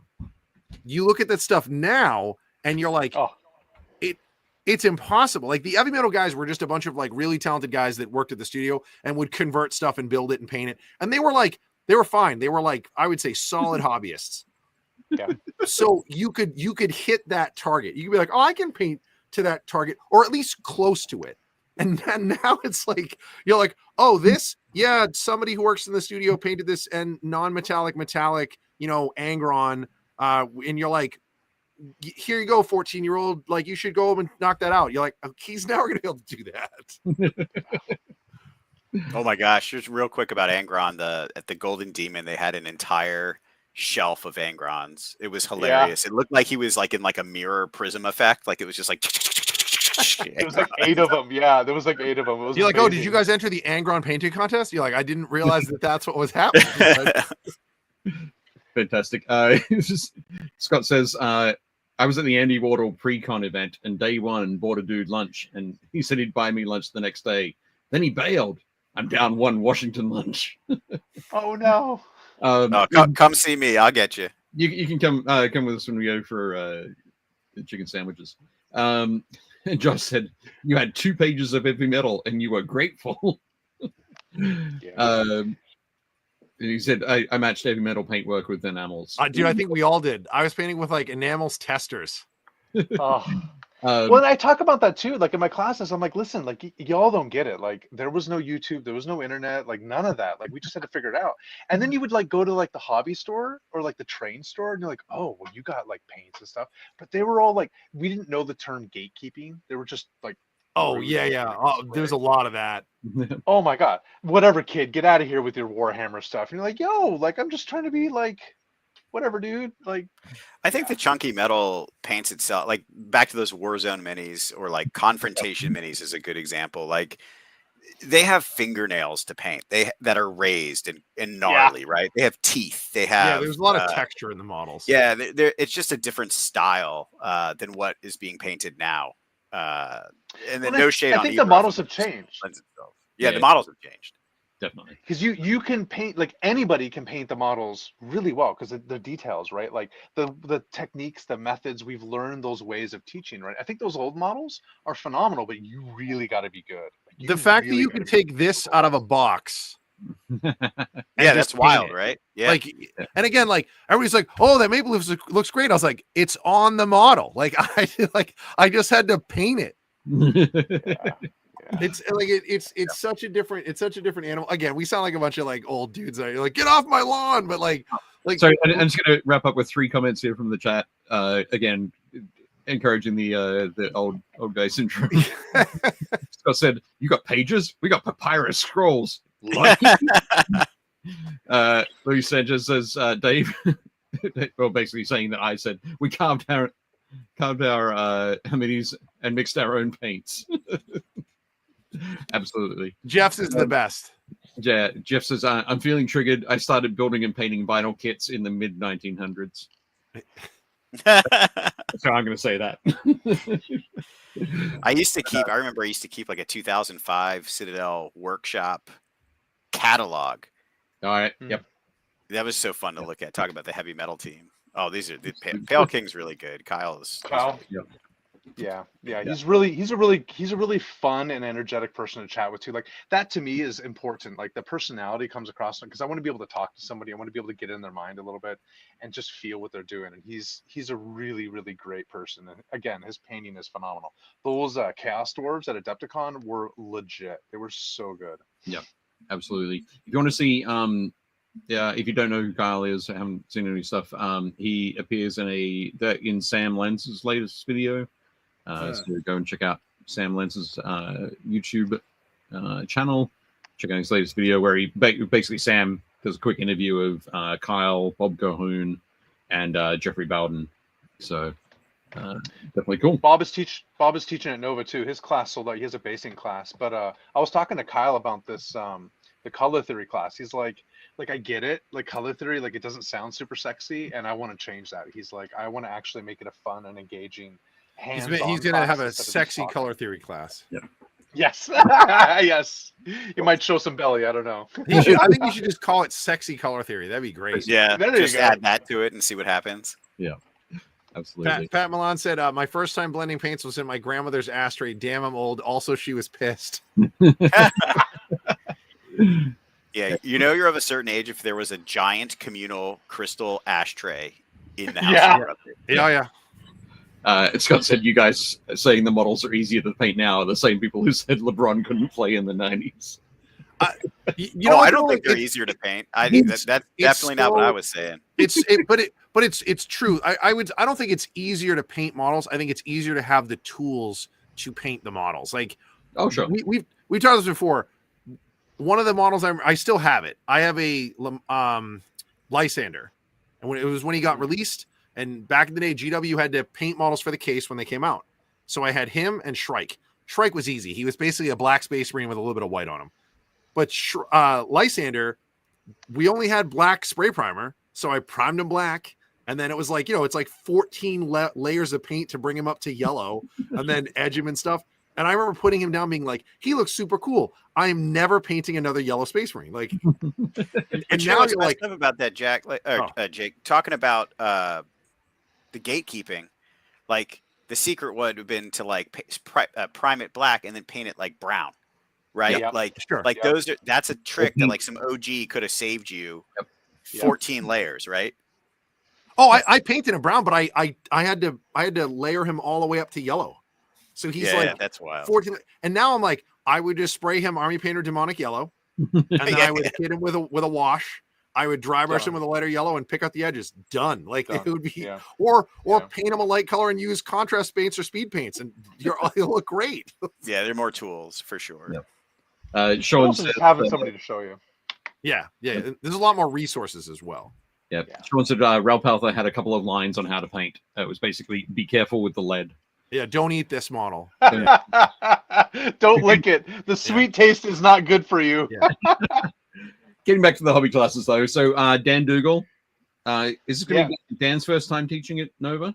No, he did a couple last year as well. I know his mental game and painting. I think that class is sold out, but he's got a color theory class as well as painting for display. He's a good one too because he talks. There's a lot of theory, and he'll have conversations with folk as well in his classes. So Dan, Dan Dougal 2 years ago won fan favorite. Fan favorite. That's right. With the piece on the top left there, I think. Yeah. So this piece here. The owls, right? It was the gal sitting in the forest with like owls around her. Yeah. Yeah, and I think that was interesting too because if I remember, that was not a master. That was he entered as journeyman, I think, and won fan favorite, if I remember correctly. Yeah. Yeah, I think so. But Dan's a great guy for sure. Yeah. And also on the right. So this is Nestor's first time. Yeah, Nestor's coming down. Yep. So Gundam. He taught some Gundam classes at Adepticon. He's taught at the same classes at Gen Con as well. I know he teaches them locally. He's up in New York. So he's con fam, and we ran into him at a con. I was like, dude, you got to come down and teach, man. He comes down to play Infinity usually, so it was like, you gotta teach your class, man. I think it's gonna be great. Yep. But this is the first time we've had Gundam at Nova, so and it's I mean, you know, a lot of folk are getting into it. A lot of folk are like rediscovering it, perhaps, right? Yep. So it'll be fun. It'll be Well, really and fun. there's the new Gunpla build miniatures game that's coming. Yep. I want that too, dude. I got to play it at San Diego last year. It's good. The models are nice. Yeah. If they have an influencer program, please let me know. They probably do. My kid and I have been building Gundams. He was like, "I want to get into models, Papa. What can we do?" And I'm like, "Son, I got you." Like, and I went and I was like, $7 for a Gundam? I'm like, "Boy, like this is," and I got him this stack of Gundam that's like taller than he is. It's amazing. It's like You're like, mine is on real grade now, so they're not $7 anymore. I know. Awesome. He's on regular grade still. We got him, but yeah, Nessie's doing a bunch of different classes, converting, as well as some just basic, because it's a different.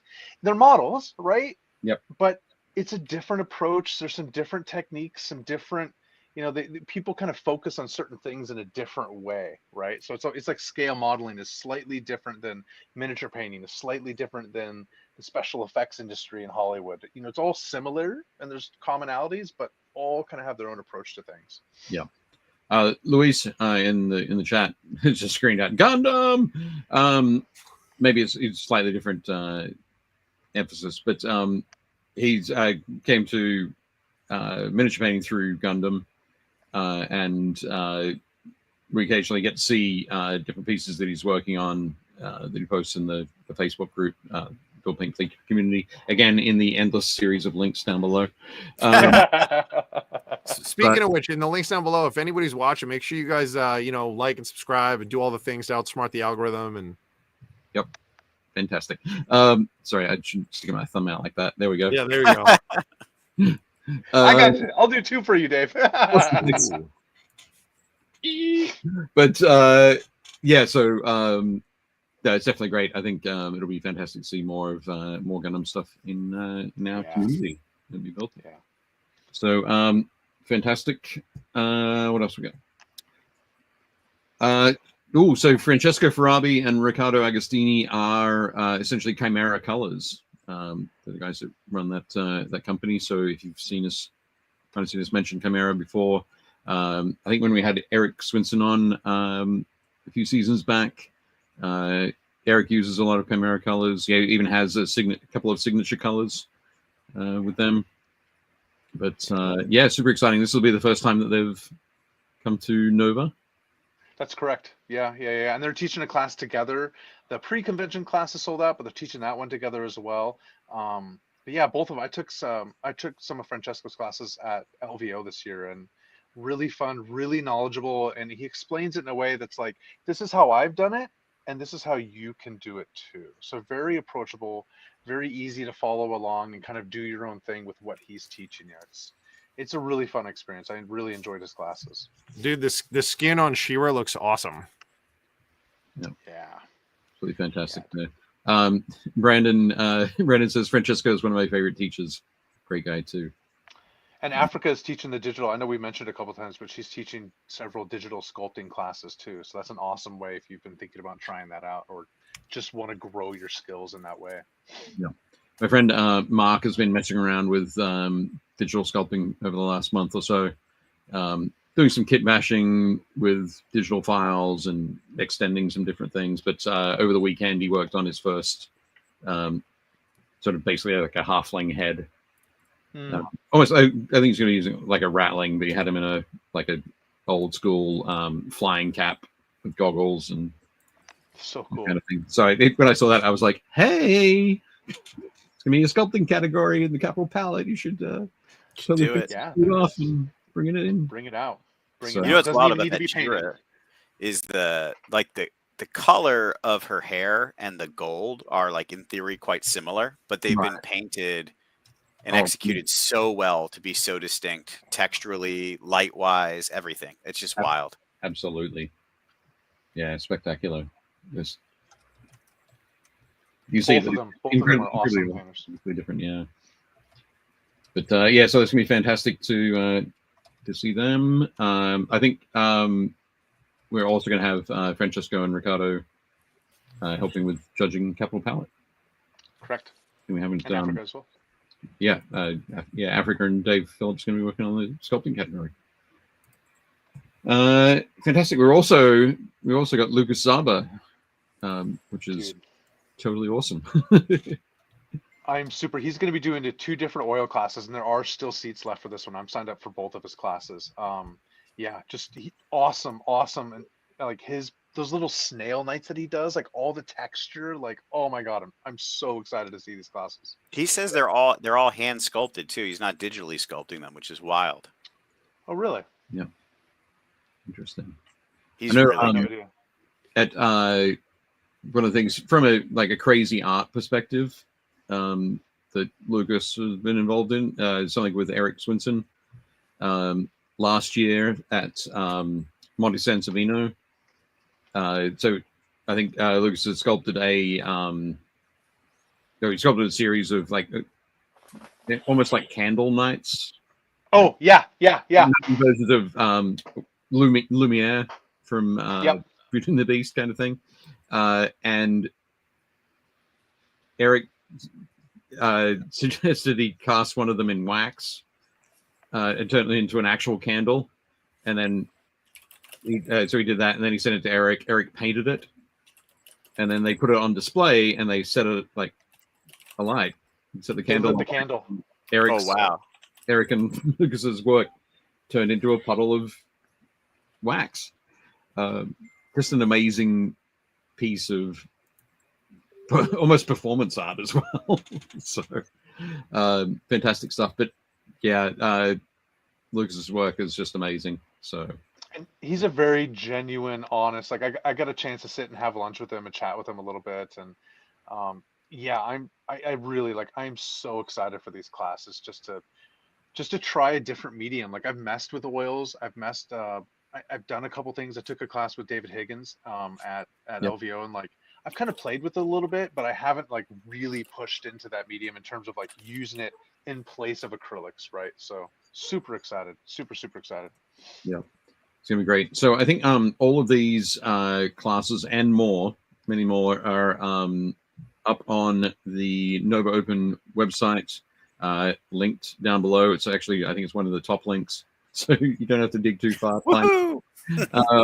And go there, check out activities, art seminars and classes. I think that might be called. Yeah, we have a ton. If you don't, for a quick second, we have a ton of classes, over 130 classes this year. Wow. I lost track of how many hours. There's even panel discussions. So Chris Suri is doing a panel discussion, and you're not going to be actively painting, but it's, yeah, there you go. It's you get a chance to pick their brain and hear their process and have that conversation with them. There's a ton of different stuff. Christian is doing a photography seminar, just talking about how do you do photography, showing those examples, going through all of that. Yeah, the panels are really cool. We added a whole room for it because it's less expensive than a hands-on class, and they're much shorter, but they're perfect if you're in between events or just want a taster of something. So they can hold, I think, 20 to 40 people for those. 40. Yep. I'm looking at the Mike, you sent me a link to the schedule of events. So for those panels and seminars, so the lecture style art seminars, which are all in the Cardoza room. Is that right? Almost all in the Cardoza room? They're all in the Cardoza room, yeah. Okay. Yeah, the only one that's not is the Trench Crusade panel, because it's bigger than the Cardoza room can handle, because it's Trench Crusade. But it's cool. We got Army Painter has 3 different lecture style seminars in the Cardoza room that are learning about the paints and how to use them. We have the photography one, like you mentioned. There's a bunch of them, so people should check them out. It's new. It's a little different than what we've had in the past. We've had a couple of them in the past. There's also some cool AMA stuff, like Artist Opus has a bring your own beer and just jam with us kind of thing going on. Monument's got something going on. There's a bunch of stuff like that. So again, that's all survey feedback people gave us, is they wanted more shorter, lower entry, more social events to check out in addition to their hardcore classes. So yeah. You mentioned airbrushing too, Jake. There's several, Spray Gunner's doing a couple of discussions just on airbrushing. There's a whole lot. Caleb is doing different classes, so there's a whole lot more that we're just adding to just to give those options for folk. Maybe they have a full day and they don't have a whole ton of time for a full 3-4 hour class, right? Yeah. But the lectures are like 90 minutes. That's something that Scott said. His mistake at his first Nova was taking too many classes. There's a lot of classes. I mean, it can happen, right? Yeah, but My- yeah, take some time out so you can wander around the convention and also slip into a panel or a seminar. But yeah, they're looking at 90 minutes for each of them. Yeah, what have we got? So yeah, stories in miniature art with Chris Surrey, airbrush texture and effects with Spray Gunner, getting to know the Army Painter War Paints, Corvus Belly design deep dive with Gautier, Christian Schmidt's Photography 101, all sorts of fantastic stuff there. There's a cool panel. We do a Italians game doing- design panel every year, and that in the past has had a bunch of good people. But this year, with Tomas coming, he'll be joining it. Gav Thorpe will be there. Maybe Andy, because they're part of that. They have a new game out. Right, Genesis. Yep, Gutierrez will be there. So it's cool because there's like some heavy hitters in that panel. That's on GameFound as well. I'm stoked. I'm stoked for the Geogenesis. That looks good. Vince Venturella and Adam Loper, Uncle Adam, are going to be there with the Snarling Badger game design Q&A. Vince and Ninjon are doing one together too, a discussion Is together. that It's like, the good, the bad, and the ugly of hobby content? yeah, just Hobby being. content creation. Is it all it's snapped up to be? Like, I don't know. Maybe. We'll find out. Yeah. So that's going to be great. But yeah, definitely an excellent addition and an expansion, really, to the offering, I guess. Obviously, as you said, there are some that have been happening each year. But I think This not is this the level, second year. Yeah. Yeah, this is the second year where we really pushed into it. We kind of had a couple at different times, but this year we did two different things this year. Well, a lot of different things, but we tripled the amount of semi-private classes we had. So those are smaller 3-hour classes with 4 maximum students. So you get to sit down and really get a lot of feedback. We tripled the amount of those classes, and then the seminar or the panels, more than double the amount of those as well. Just all different topics, all different approachability too, right? Like not everybody is a display painter, and that's totally fine, right? Like my classes are not for like Golden Demon super high level display painter. They're for everybody. They're accessible. So there's lots of different topics based on what you would want to do, or what kind of painter, or what kind of skill level, and what kind of style you're after. Yeah, excellent. Sean has asked, any 3D printing classes? Yeah, several with Africa. She's teaching. Printing. Just printing or sculpting? Printing, not sculpting. Man, so I keep messaging Ross from Fohammer, and I'm like, I'm just gonna schedule him and not tell him, and like make him be there at that time. Like, It sounds like a fantastic opportunity for a panel, right? yeah. One of the an area that you want to be presenting. Jake, one of the ones you may want to check out, and this is new this year. So in Hobby Haven, Spray Gunner gave us 8 airbrush stations, and they'll be available for people to use. But one of the things they're doing under the Hobby Haven section of the schedule is having a person up there to one-on-one walk you through using airbrushes, troubleshooting airbrushes, all that kind of stuff. So that's really cool because you get a hands-on person who knows it like mechanically, like how the machine works, to help you with that kind of stuff, which is cool. And one of their panels is also just going through the different types of airbrushes and the different brands, because they cover everything. That's one of the things we kind of changed to, is working with Spray Gunner, because they can represent all the brands available.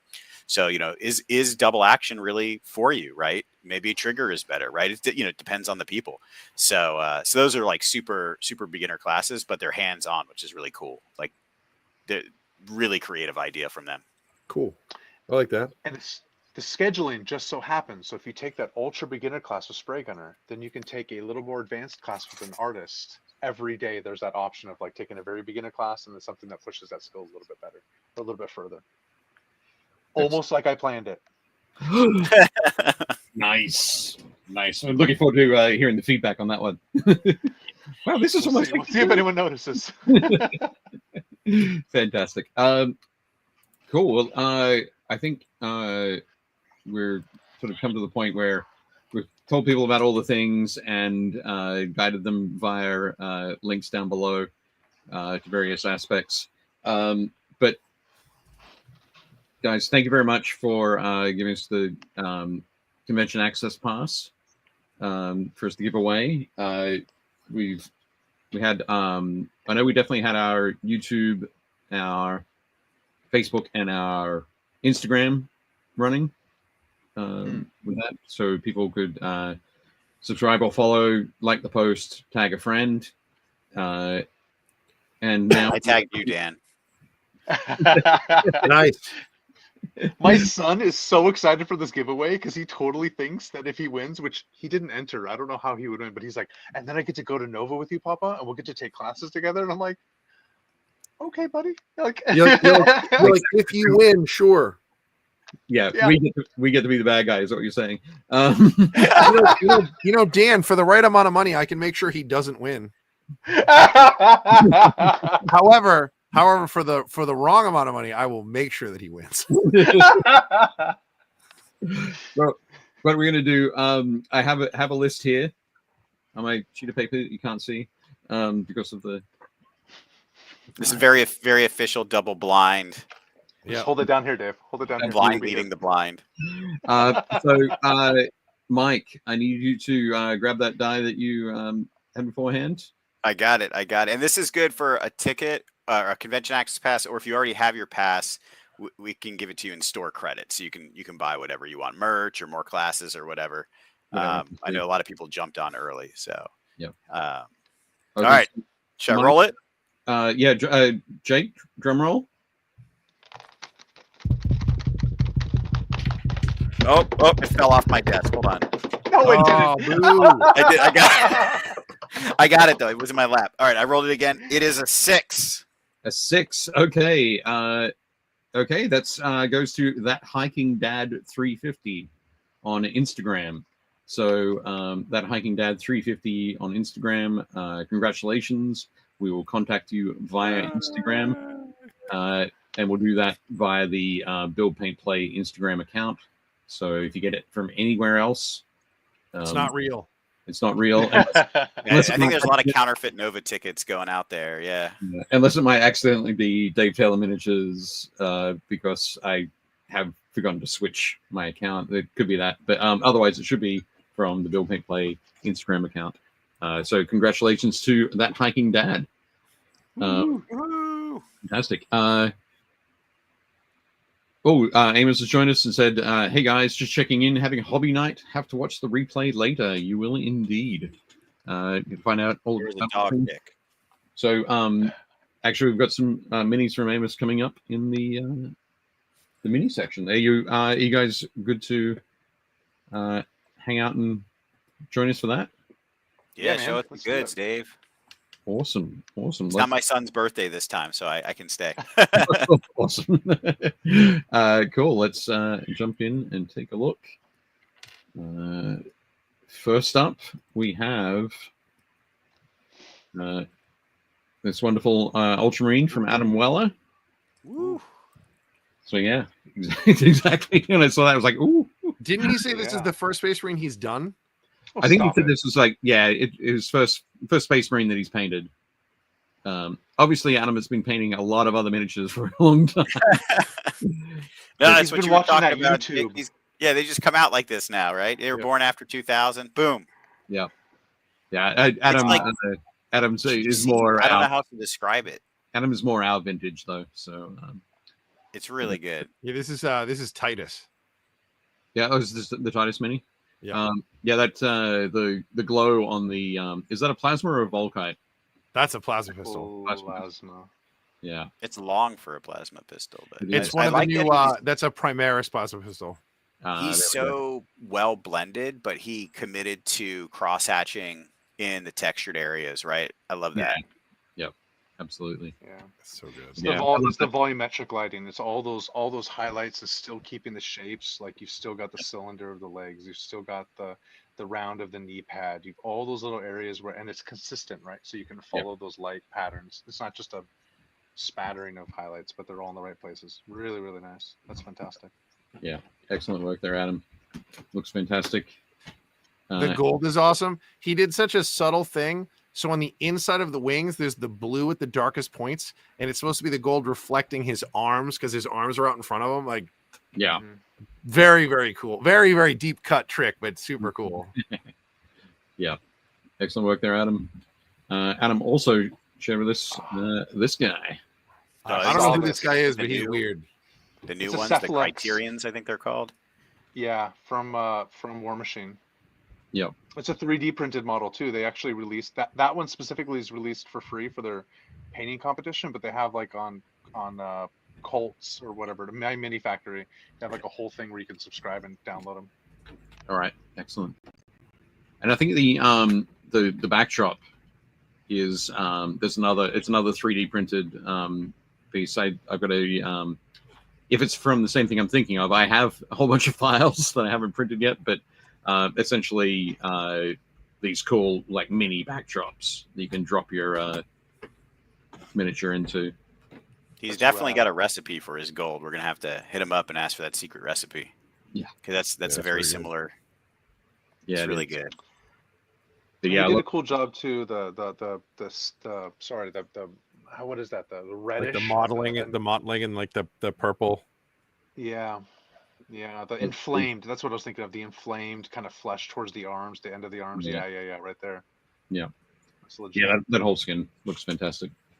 But no, beautiful work there, Adam. Looks great. Awesome. Next up.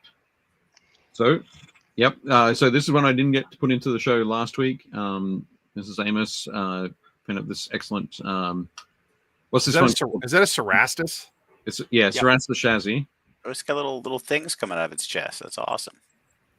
Yeah, little grasping. The little T-Rex like mechadendrites. Yep. You just saved it for me, Dave, because I love knights and robots. I appreciate it. Yeah, awesome. And so it's some additional pieces here with the cogs shapes. Yeah. I love that one. Go ahead, Dan. Oh, I was gonna say that one doesn't have because the Cerastus Knight, there's the one Atropos, which is like a Mechanicum aligned, but the other ones don't have a like super Mechanicum aligned carapace or anything else. So he's clearly doing some like conversions to bring it into that more Mechanicum kind of feeling. Yeah, I love what he's done with the shins. I guess it's weathering powder or something on the shins, but it's created a lot of depth. It's really good. Yeah, awesome connection there. Just quickly, Brandon says Adam Weller mostly paints on stream too, so you can watch it in real time. So yeah, in his posts he has a link to his streams. So Scott said that knight has two arms because Amos isn't lazy. Shots fired. Damn, son. All right. I'll get to work. I'll add some more arms to the next one. All right. Man. Fantastic. But yeah, it looks awesome. And Amos also shared this guy. Yeah. What's this one? That's the Moriat. That's the Mechanicum aligned one. It has like different weapons, the Siege Claw, and it's got like a little like flamer but radiation thing in its hand. It's one of the little ones. It's like one of the little it's like the Warhound or the War Dogs, but it's a different variant. Yeah. But this is like a Mechanicum only variant that has different weapons. Yeah. There to get close. Conversion beamer. Wreck something. He's been messing around with his like After Effects here. He's got like the lens flare and like the plasma coming out and the explosion. Yeah. It's cool. It's cool to see it post produced like that. There's a couple guys on Instagram that do that, like Artist Empire and some other folk, and I keep like secretly wishing, and I'll tag them in my post, like secretly wishing they'd be like, "Hey, could we do one of yours, please?" You know, it looks so cool when they do that stuff. Yeah. Dave Hummel says, "I first see Dan doing a Slanesh Titan with 4 arms." Oh yeah, I'll do it. Do you remember that the Slaneshi Knight that I did? With the Glutos on top, right? Yeah. Yep. That was fantastic. Just super extendo awesome. Knight. Really tall. Yeah, I remember that one. That was huge. But and Amos is also putting together some Skitari. That's the word I was looking for. Heresy. He's probably playing, right? Looks like he's probably playing Heresy. I think that's what he said. He wants to have some troops for his knights. So right. Mm-hmm.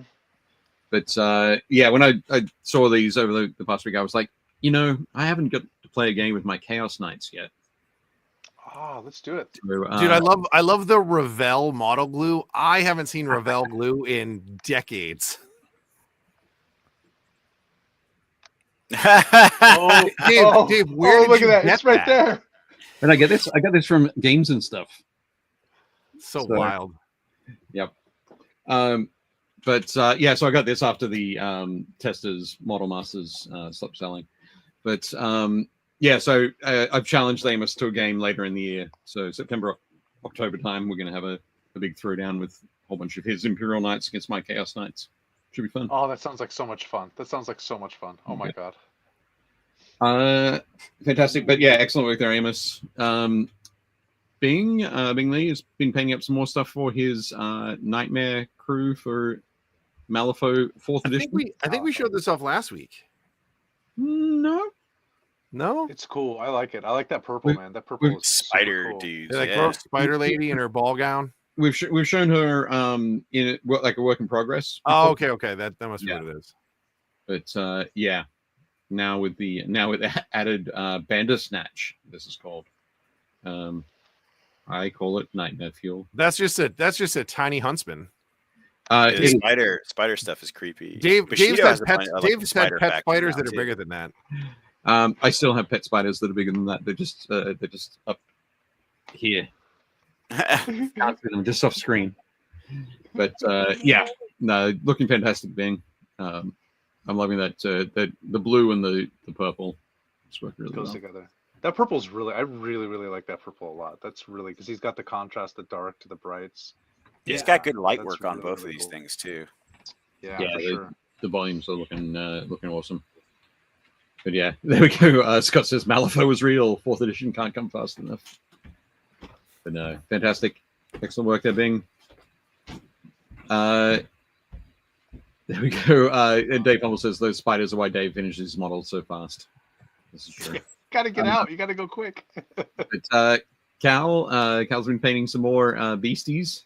I love that giant toad. Yeah, the giant. These the guys giant look pretty toad is old great. school. Yeah, they are. Well, I think the ones on the left, actually, they might both be from Otherworld miniatures. But You know yeah, what the- very old school feel.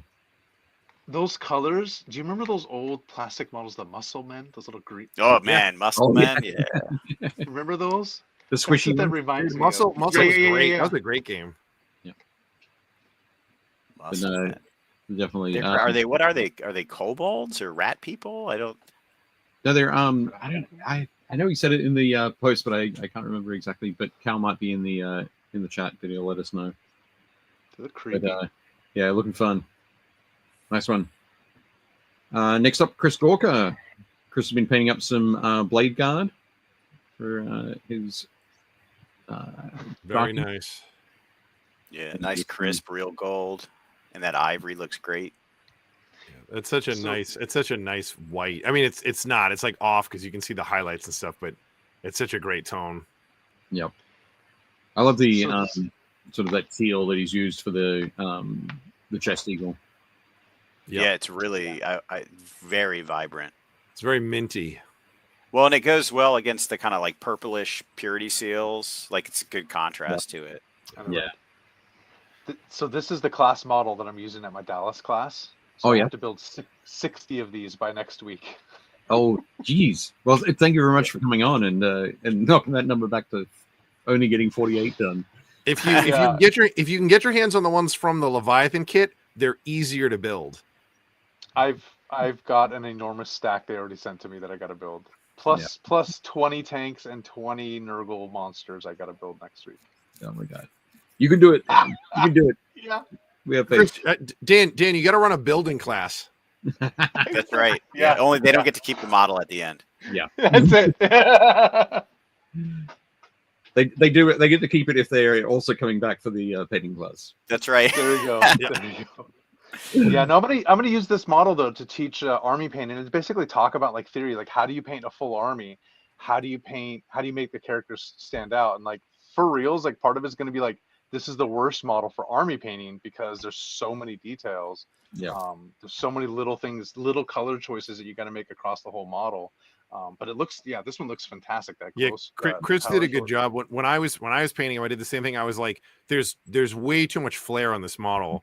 Like, how do I tamp it down without him looking plain, but also Yep. I don't want, random guy to look like he's the captain of the army. Like, he can't look as cool as the captain. You just can't do that. So Yep. it was a lot of like, okay, so I'm going to tone down a lot of like the gold and like the filigree stuff. Like, even Chris did the same thing. If you look at like his right knee that's exposed with the skull on it. Yep. A lot of people paint that whole trim and the sunburst gold. Yes. It's just too much.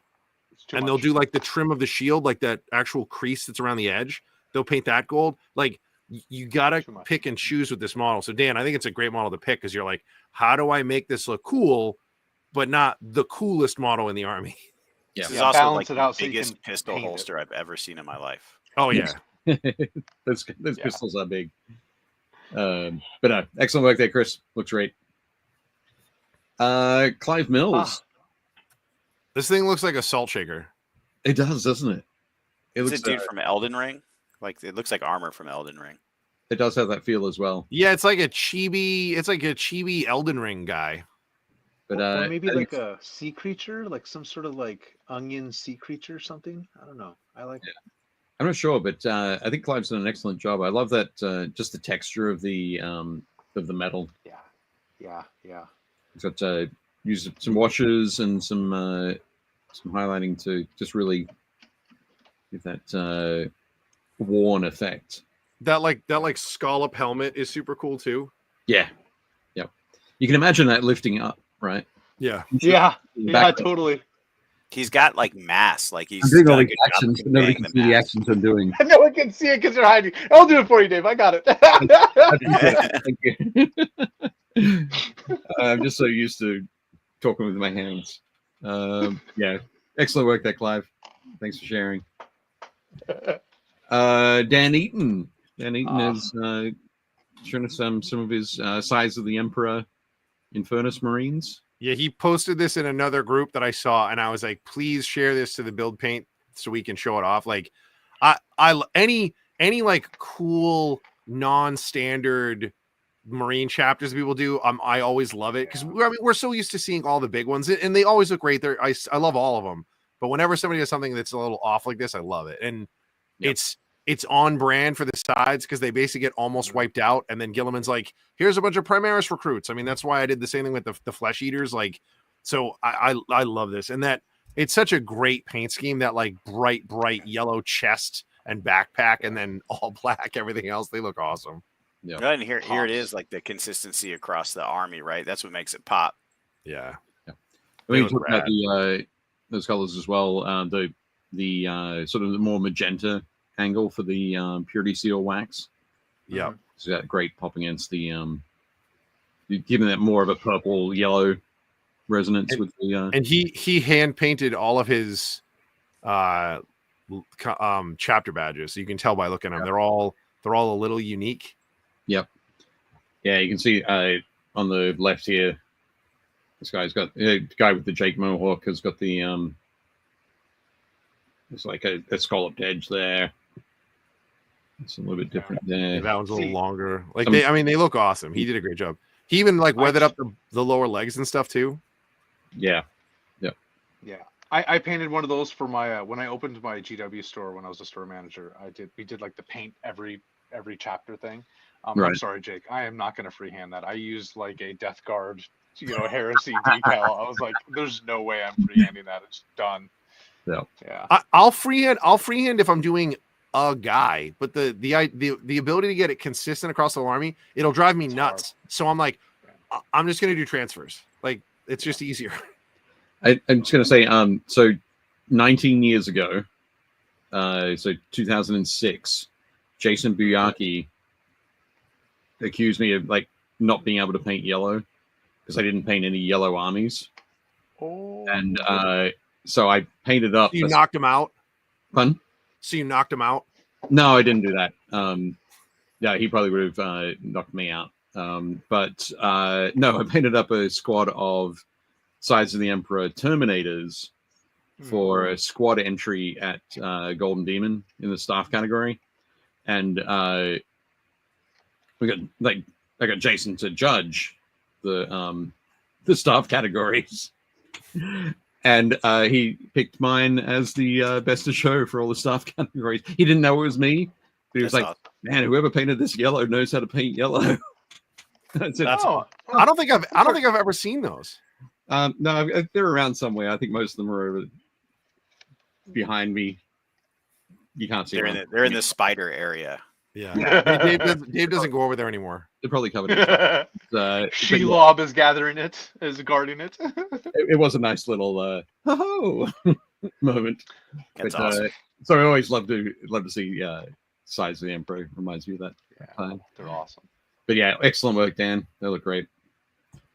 Awesome. Darren McGregor has been painting up. He's been painting up a bunch of Trench Crusade stuff, and the in the Iron Sultanate forces, there's a sub faction that has a Mamluk Farsi, I think is the name of the model or the character.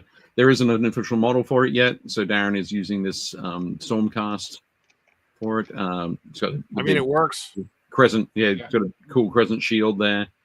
And there's a scenario where you can end up manning Great Cannon in the trench lines. So he's painted up this 3D printed Great Cannon. Looks rad. Which really looking rad. cool. It's still grimy and dirty. It fits. It really fits well. Yeah. Super fun. But yeah, coming along nicely, Darren. Super cool. We'll have to get it in a game in the next couple of months. Awesome. Dave Hummel. Dave's been messing around with some different loadouts for his Land Raiders. Or I think that's a Redeemer on the left. And then that's not an Achilles. I forget what that is. Is that Achilles? Yeah, how do you get the assault cannons on it? Like triple assault cannons? So that's one of those weird like forge-rolled variants that isn't legal anymore.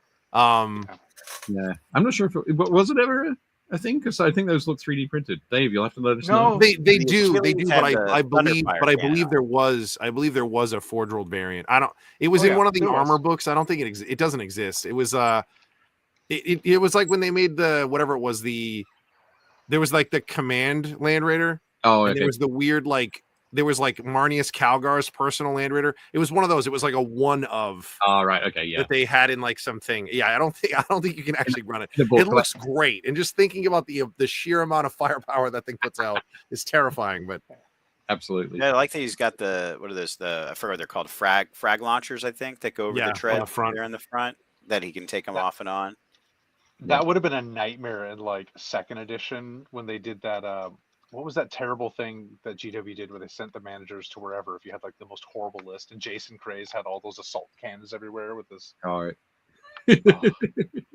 Rending. That's what it was. The rending rule. That would have been annihilation. Yeah, twin linked assault cannons have stood the test of time. It seems. Yeah. So good. It's the phalanx pattern. Phalanx pattern there. Phalanx pattern. Scott Radham's also said, Dave, I bet you couldn't clean up a yard of the house in the Canadian prairies. I've never seen you do it. You're right. I couldn't. I won't. I'm not even going to try.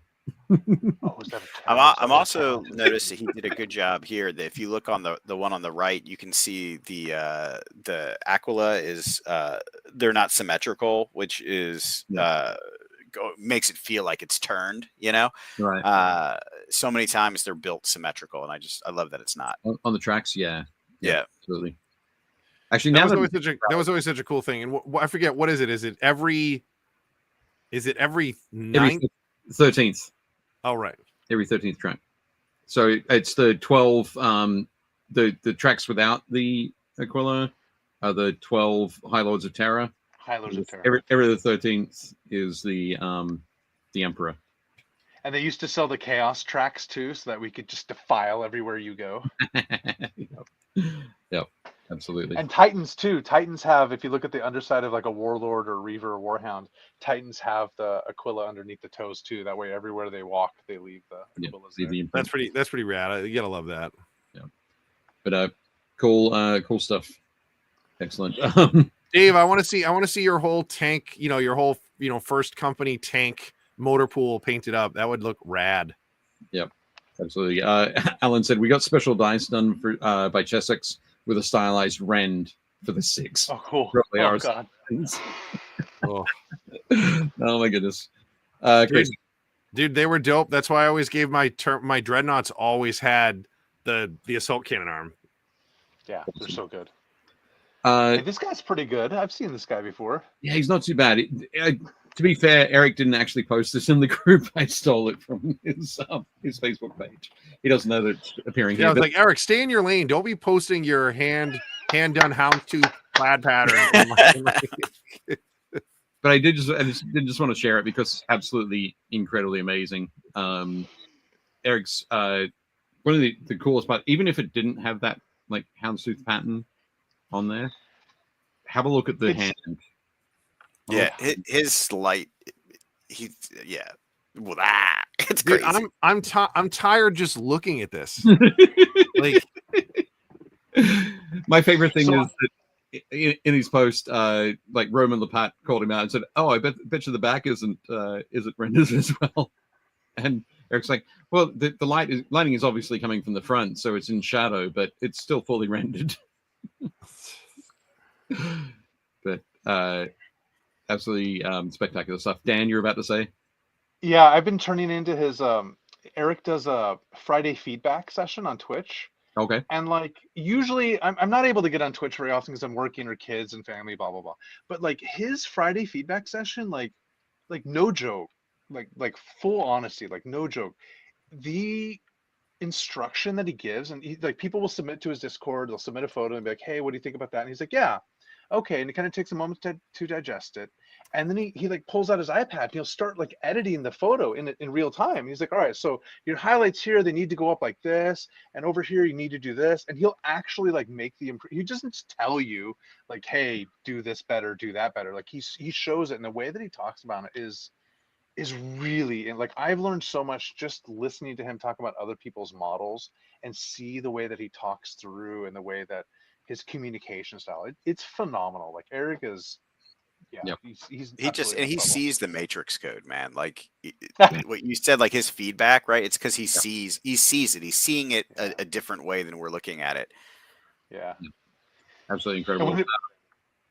We had a chat with GW. We had a chat with GW about like the classes that we were going to do at Dallas, right? And so it was myself and Eric Swinson and Steven Garcia, right? And they're like, well, what kind of classes do you want to do? Because we want to make sure that like, like Eric and Steve, like your classes and Dan's classes, they don't overlap. And Eric looked at me and he's like, they won't. We're fine. Like, Wait, like he's got like you can see the blue of his veins in his hand. The light play aside, you can see the translucence of his skin on his hand. Like it's crazy. Yeah. That was one of the things when I saw it, I immediately took my phone to my wife and I showed it and I zoomed into that hand and I said, look at that. And she goes, who's that? Whose hand's that? And I said, it's a model. It's a freaking model. It's a model. Yeah. Bonkers. But yeah, absolutely awesome. And so that's why I'm super excited that Eric is, of course, going to be back as the sort of chief judge for the Masters category, Masters division at Capital Palette. I think one of the best things about Eric too is like he's such a nice guy. Like he's genuinely such a nice guy. Like you see this stuff and you're like, man, I bet this guy is a jerk. And you're like, he's not. He's a super nice guy who will talk to you for hours about painting and he'll give you tips. Like it's wild. It's unfair that he's like this talented. He's also a cornhole beast. Let me just tell you. Awesome. He slayed Games Workshop. I don't know if he can give you cornhole tips, but speaking about Capital Palette and feedback and all that, we will have this year, because we've always done that every year. We give feedback, right? So we actually have like rooms and areas set aside this year for feedback based on the category. So the judges from Masterclass will have their own like area that they'll go to.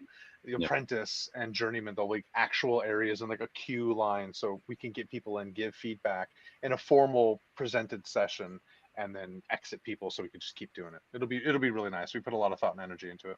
Awesome. That'll be very cool. Excellent. Jonathan Palomo. I think last week he was working on 2 weeks ago he was like, what colors should I paint this thing? But last week he was working on it while watching the show. And yeah, this is the frigate. No, that's the big one. That's the ironclad. It's the ironclad. That's a full size model. That's a 28, 32 millimeter model. Yeah. Yeah. Yep. So you can see Paragon Overlords. on there. So there's a little crewman there. Yeah. There's a guy on the side too. There's a guy hanging on the side. Yeah, guy popping out the hatch up there. It must be huge, like the size of a football. Yeah, Yeah, pretty much. They're big. They're big models. Yeah. Oh, I you did dig an it. awesome I job dig with the the gauges and stuff. yeah, yep. It's very like Captain Nemo. It's like Captain Nemo meets like steampunk, like Sky Pirates. They're such a cool army. Absolutely. Done a good job with the colors too, where it's like whites and reds, but the metals and the golds, they flow and fit together. It's not like very. Yeah, The purple was a really good choice with that much gold or brass. That's one of the factions they show on the box, but it's such a good paint scheme. That like cream and the black with the gold and the purple is just awesome. Yep. There's Barak Nar. Yeah, Barak Nar, I think. Barak Nar. Oh, Hank just jumped on. Better late than never, he says. Welcome, Hank. Awesome. Nice work, Jonathan. Looks great. Justin Corbett. We've seen some sort of in-game action shots from Justin before, but just recently added the the Snarl Fang. Yeah, I really like the fact that he did like very brightly colored armor on them. They just look super cool. Yeah. That blue. They fit in well with the rest of his army, but yeah, I think the purple and blue tufts have returned from the beginning of the show. Yeah, Yeah. Yep, absolutely. What's in the background? Those tendril things. What are those? Bones or birds? Or... No, they're the I can't remember the name of the endless spell. Those chain spells. Yeah. Some shackle thing. Mm. But I think if they get cast on you, slows your units down, and it's obviously be perfect for a fast moving army. Pin them down with magic and then pick them off. It's such a cool aspect of Age of Sigmar that you actually summon a spell. Like when I was a GW manager, like I would put the endless spells on the table and I would give people an option of like, you could do the Purple Sun of Shaiish and blow them all up, or you could do this one. And people are like, wait, you could put spells on the table? Like you could actually have a model? I'm like, so much fun. Yeah, for sure. That Gravetide wave is such a cool spell. Yeah, for sure. Yeah. Excellent stuff. And Justin also showed off his that's what's his name? That's the Trog King. The Trog King. Yeah. And because you don't have another model in there to show the scale, it's a little bit sort of difficult to realize. He's a big boy. He's huge. He's so chunk. He is huge, but I do love the way that he's used the flock on the static for his arm hair. Yeah. That's awesome. His back hair as well. Yeah. So I think that works really well. But yeah, nice stuff, Justin. Yeah, I like that model. See some more stuff. So Luis has been painting up his was it King Ulrich? Did you say his name is? Or Alric? Yeah, I think it's King Ulrich on the shield bearers. I think that's who that is. Yeah. So this is one of the shield bearers. They're looking cool. Yeah, the beard has some really good depth to it. Yeah. Those are some of my favorite models, man. It's working really nicely against the BW dwarves. Yeah. It is. It's really cool, but I think this is the. Is that another one of the? Yeah, it might be another. Yeah, those are the two guys that are angled with their beards curling. Those are the two. They're like the Palanquin bearers. They're the two dudes like with the shield on their shoulders. Hold them up, right? Yeah. And then there's like the other dude like standing on it. Yeah. The like Flamon does this too, right? Where it's like it's black everywhere, and they just like I painted the book. It's completely done, right? Like I can't do it like that.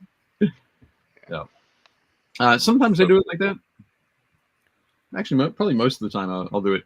I'll paint fully render something in a section and before moving on. Really?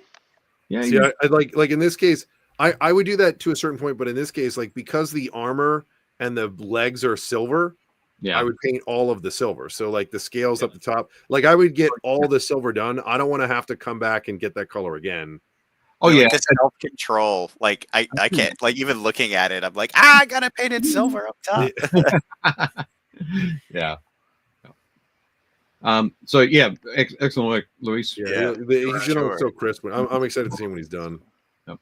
Next up, Mike Hughes. he did such a good job with this. All the gloss on the scabs on his back and shoulders, and even his stomach. So That's good. all non-metallic. Like that's like 7 or 8 different reds and whites and stuff that he did to get that effect. To get the shininess. Yeah. This model too is really interesting. Is the new Blood Bowl trolls, like the studio paint job was great, but the pictures were so poor. Oh yeah, no one.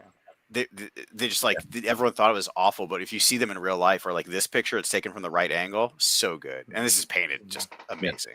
Look at his nose. Part of it's because of like if you look at the model, like the way it's sculpted, it's almost like we were talking earlier about like the '90s models and like how they're in that like that one plane. So if like I'm the character and I have a sword and a gun, they're gonna print me like this. So I'm like I'm in line. He's like in line vertically. It's like he fits over the base. So it's like his foot, and then he has his leg up like he's in a pitcher stance, and then his other hand is up by his face, and then his other arm is over his head. So it's like this weird vertical line. So I agree with you 100%. Like, it's so hard to photograph. When they showed this, you were like, that model looks terrible. Like, what's he doing? And then when you see it, you're like, oh, it's like he's a pitcher throwing a fastball, but it doesn't read that way. It's such a weird, twisted up model. It's a model that doesn't have a golden angle.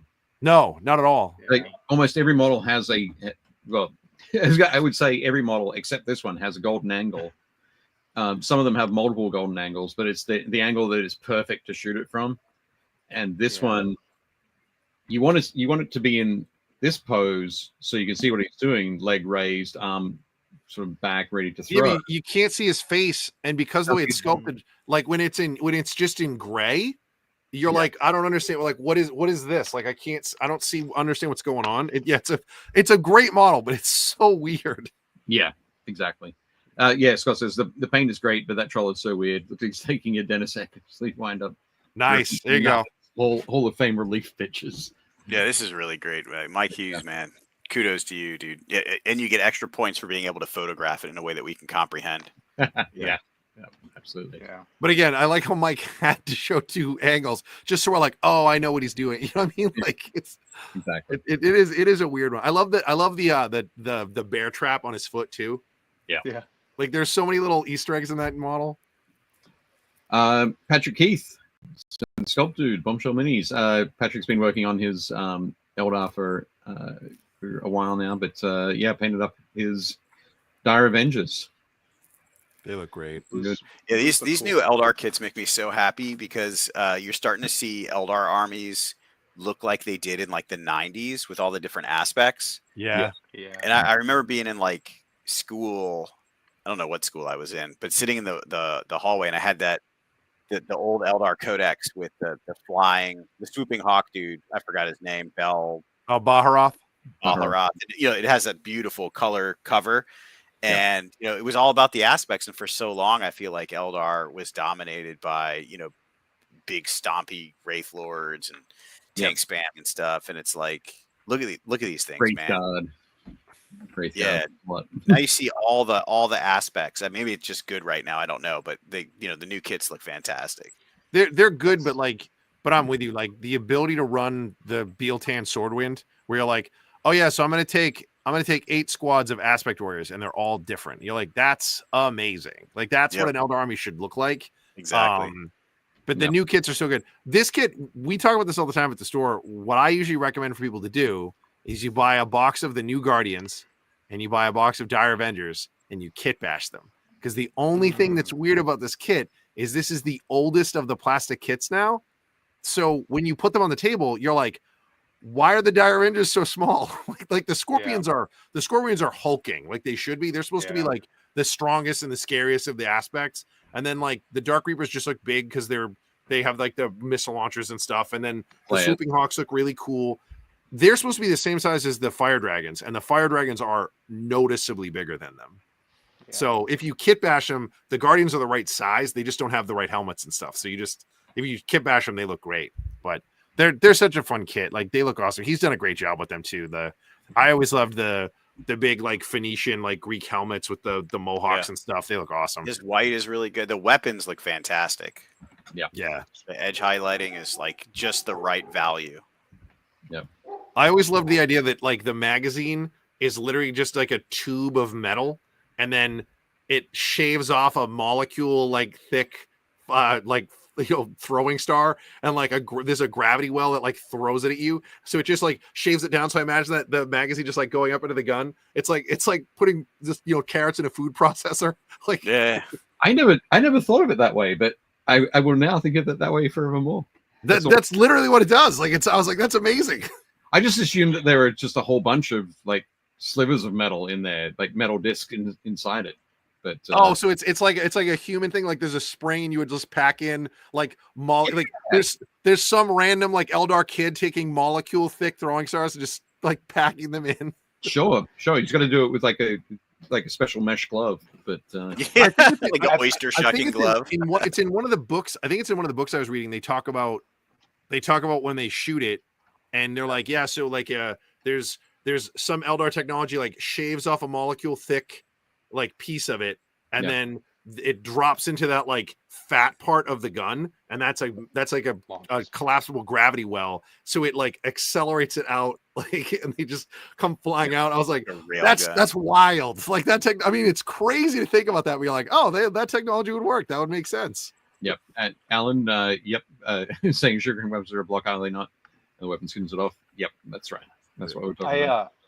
At the Grand Narrative, the GW Grand Narrative, I played my Chaos Knights against this Eldar player, and he had a different color scheme, so all the aspects were different colors. He had this like orange squad, and I was like, oh, I gotta get the fire dragons, right? Oh, like, that would weird me out. It's not them.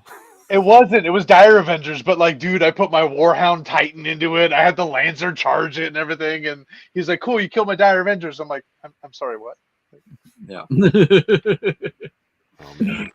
Excellent. And then the guys you thought were swooping hawks were actually like fire dragons. They melt your knight to slag. You're like, whoops. Yeah, whatever. Excellent. Next up, Pete Heston. Pete's been doing some more work on his Black Grail force for Trench Crusade. Sweet. So he's doing a lot of conversions and kit mashes for these. And this guy looks very Elden Ring as well. Yeah. It looks fantastic, and I It's love got the that gore effect.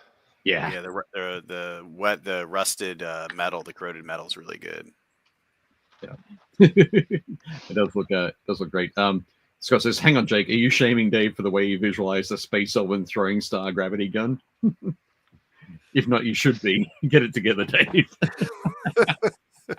If you're gonna correct him, you just have to be like, well, actually, and push up your glasses. I don't know if you know this, but I didn't know, but now I do. Thank you. I didn't know. It's sad that it was buried in some obscure book and not like in the codex that everyone would just know.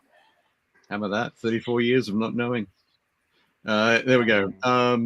Excellent work there, Pete. And Pete is also working on his Heretic Naval Raiders force. I love that they have like the ultra modern head coverings. Right. That you see with a lot of aquatic like special forces, but it's like old school.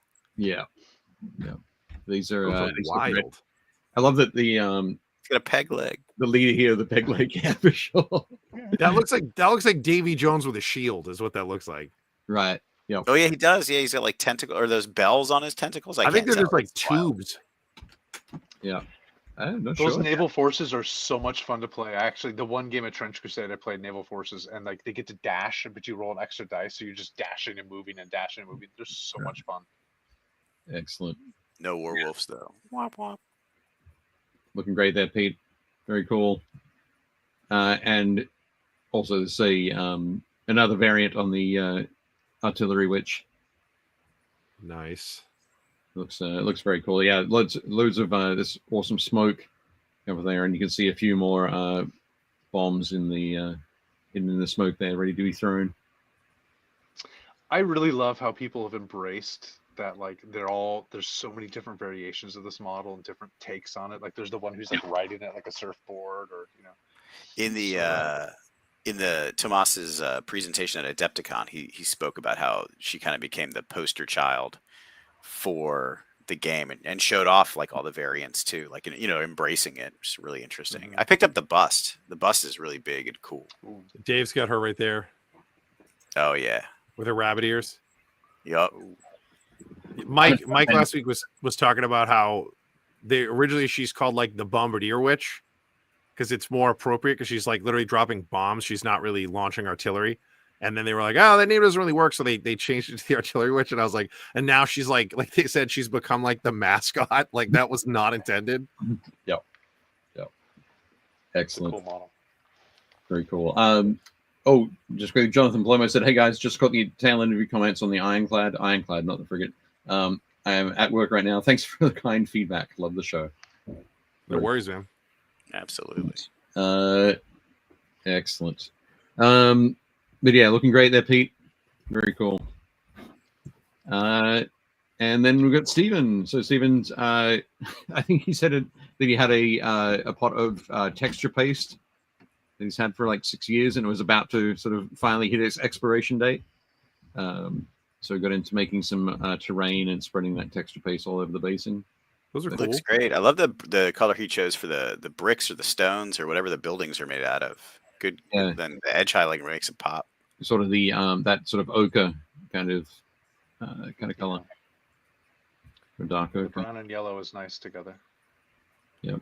The broken headstones are cool too. Stupid kids breaking off the headstones, but Stupid somebody not burying all the skulls. Yeah. In the grim darkness of the far future, kids are still jerks. Yeah, they are. But yeah, looking really nice there, Steve. Those kids made bad choices. Yeah.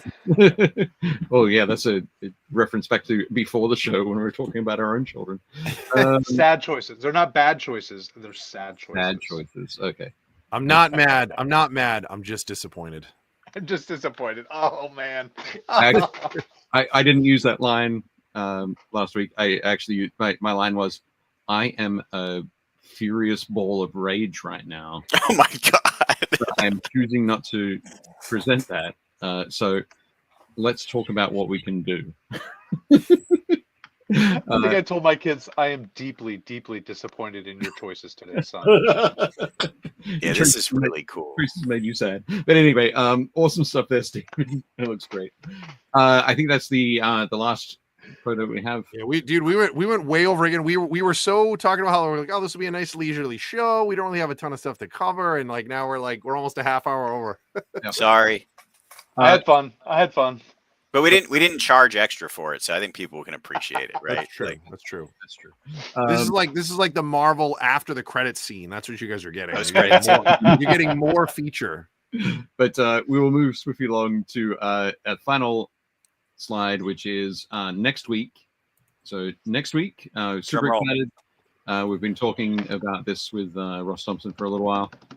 We're going to have Dallas Kemp. oh, Nice. cool. The Dallas Kemp from Atomic Mass Games is going to be on, and we were going to be talking specifically Star Wars Legion, which will be super cool. It's going to be a very interesting approach. Of course, Star Wars is a Disney property, so there's very specific things that Dallas will be able to talk about and not be able to talk about. So there's stuff that we'll try and avoid as we go through, but there's other things that other questions that we've got definitely to learn more about where MG are taking Legion as it moves forward. He's a great painter. I took a class with him a while ago. He's got some really great skills. Yeah, definitely. Dallas has some great stuff. Scott says, everybody be safe, have fun at Nova this year, maybe next year for him. And he said, hey, I was just trying to message Dallas. He's the reason he bought all that Shatterpoint stuff. So, yeah, we'll be talking with Dallas about Star Wars Legion next week. Later in the year, in Season 7, we'll be talking with Dallas a couple more times about Shatterpoint and also Marvel Crisis Protocol. So, yeah, this time, Scott, we're keeping it specifically on Legion. There might be some compare and contrast questions, but it'll be focused on that. But yeah, really excited about that. And that'll be next week. That's awesome. We gotta get Scott to Nova. How do we get Scott to Nova? Scott, how do we get you? He was there last year. Scott was there last year. So it was his first one. But yeah, hopefully next year we'll see how things go. It's fun. I like how, like we were talking about Adepticon earlier in the other conventions. Every convention, every they all have a different feel, right? Like a slightly different vibe. LVO has a very different vibe than Adepticon, and even Gen Con is totally different. And it's fun to kind of like find those little spots or visit those little places that you really enjoy and you fit into. I like it. Absolutely. I agree. I mean, Nova has worked its way up in my hierarchy. Like it is definitely cracked the top 5. It's probably my top 3. So, and I do a lot of shows. So Once we get the chicken in your belly, yeah, I mean, I guess like That'll there's a lot of solidify. pressure on this chicken sandwich, Dave. Like it better deliver. Like Oh, if you walk away from that going, then we don't need to talk. we're not doing yeah, a the season 8. show may end. Yeah, we're not doing a season 8. That's it. Yeah. There was, oh, dude, we went to Gus's Fried Chicken at some convention somewhere, and there was a bunch of us there, and it was, Gus's is amazing, but it was the worst day, and like everybody left. It took us like 2.5 hours to get our dinner, and it was like, nope, done, never going back. Like, I don't know what it was, but yeah. But no, we'll make sure it's good for you. Anyway, guys. Thank you guys. Thank you guys so much for being here. We really should appreciate you guys taking the time to thank hang you for out having and go over all this stuff with us and carve out a chunk of your Tuesday nights. So thank you guys. I mean, I would have been watching if I wasn't on it. So yeah. True. We I really think appreciate you guys taking the time. I think I got out of cooking dinner, so no, I really, really appreciate it. Thank you.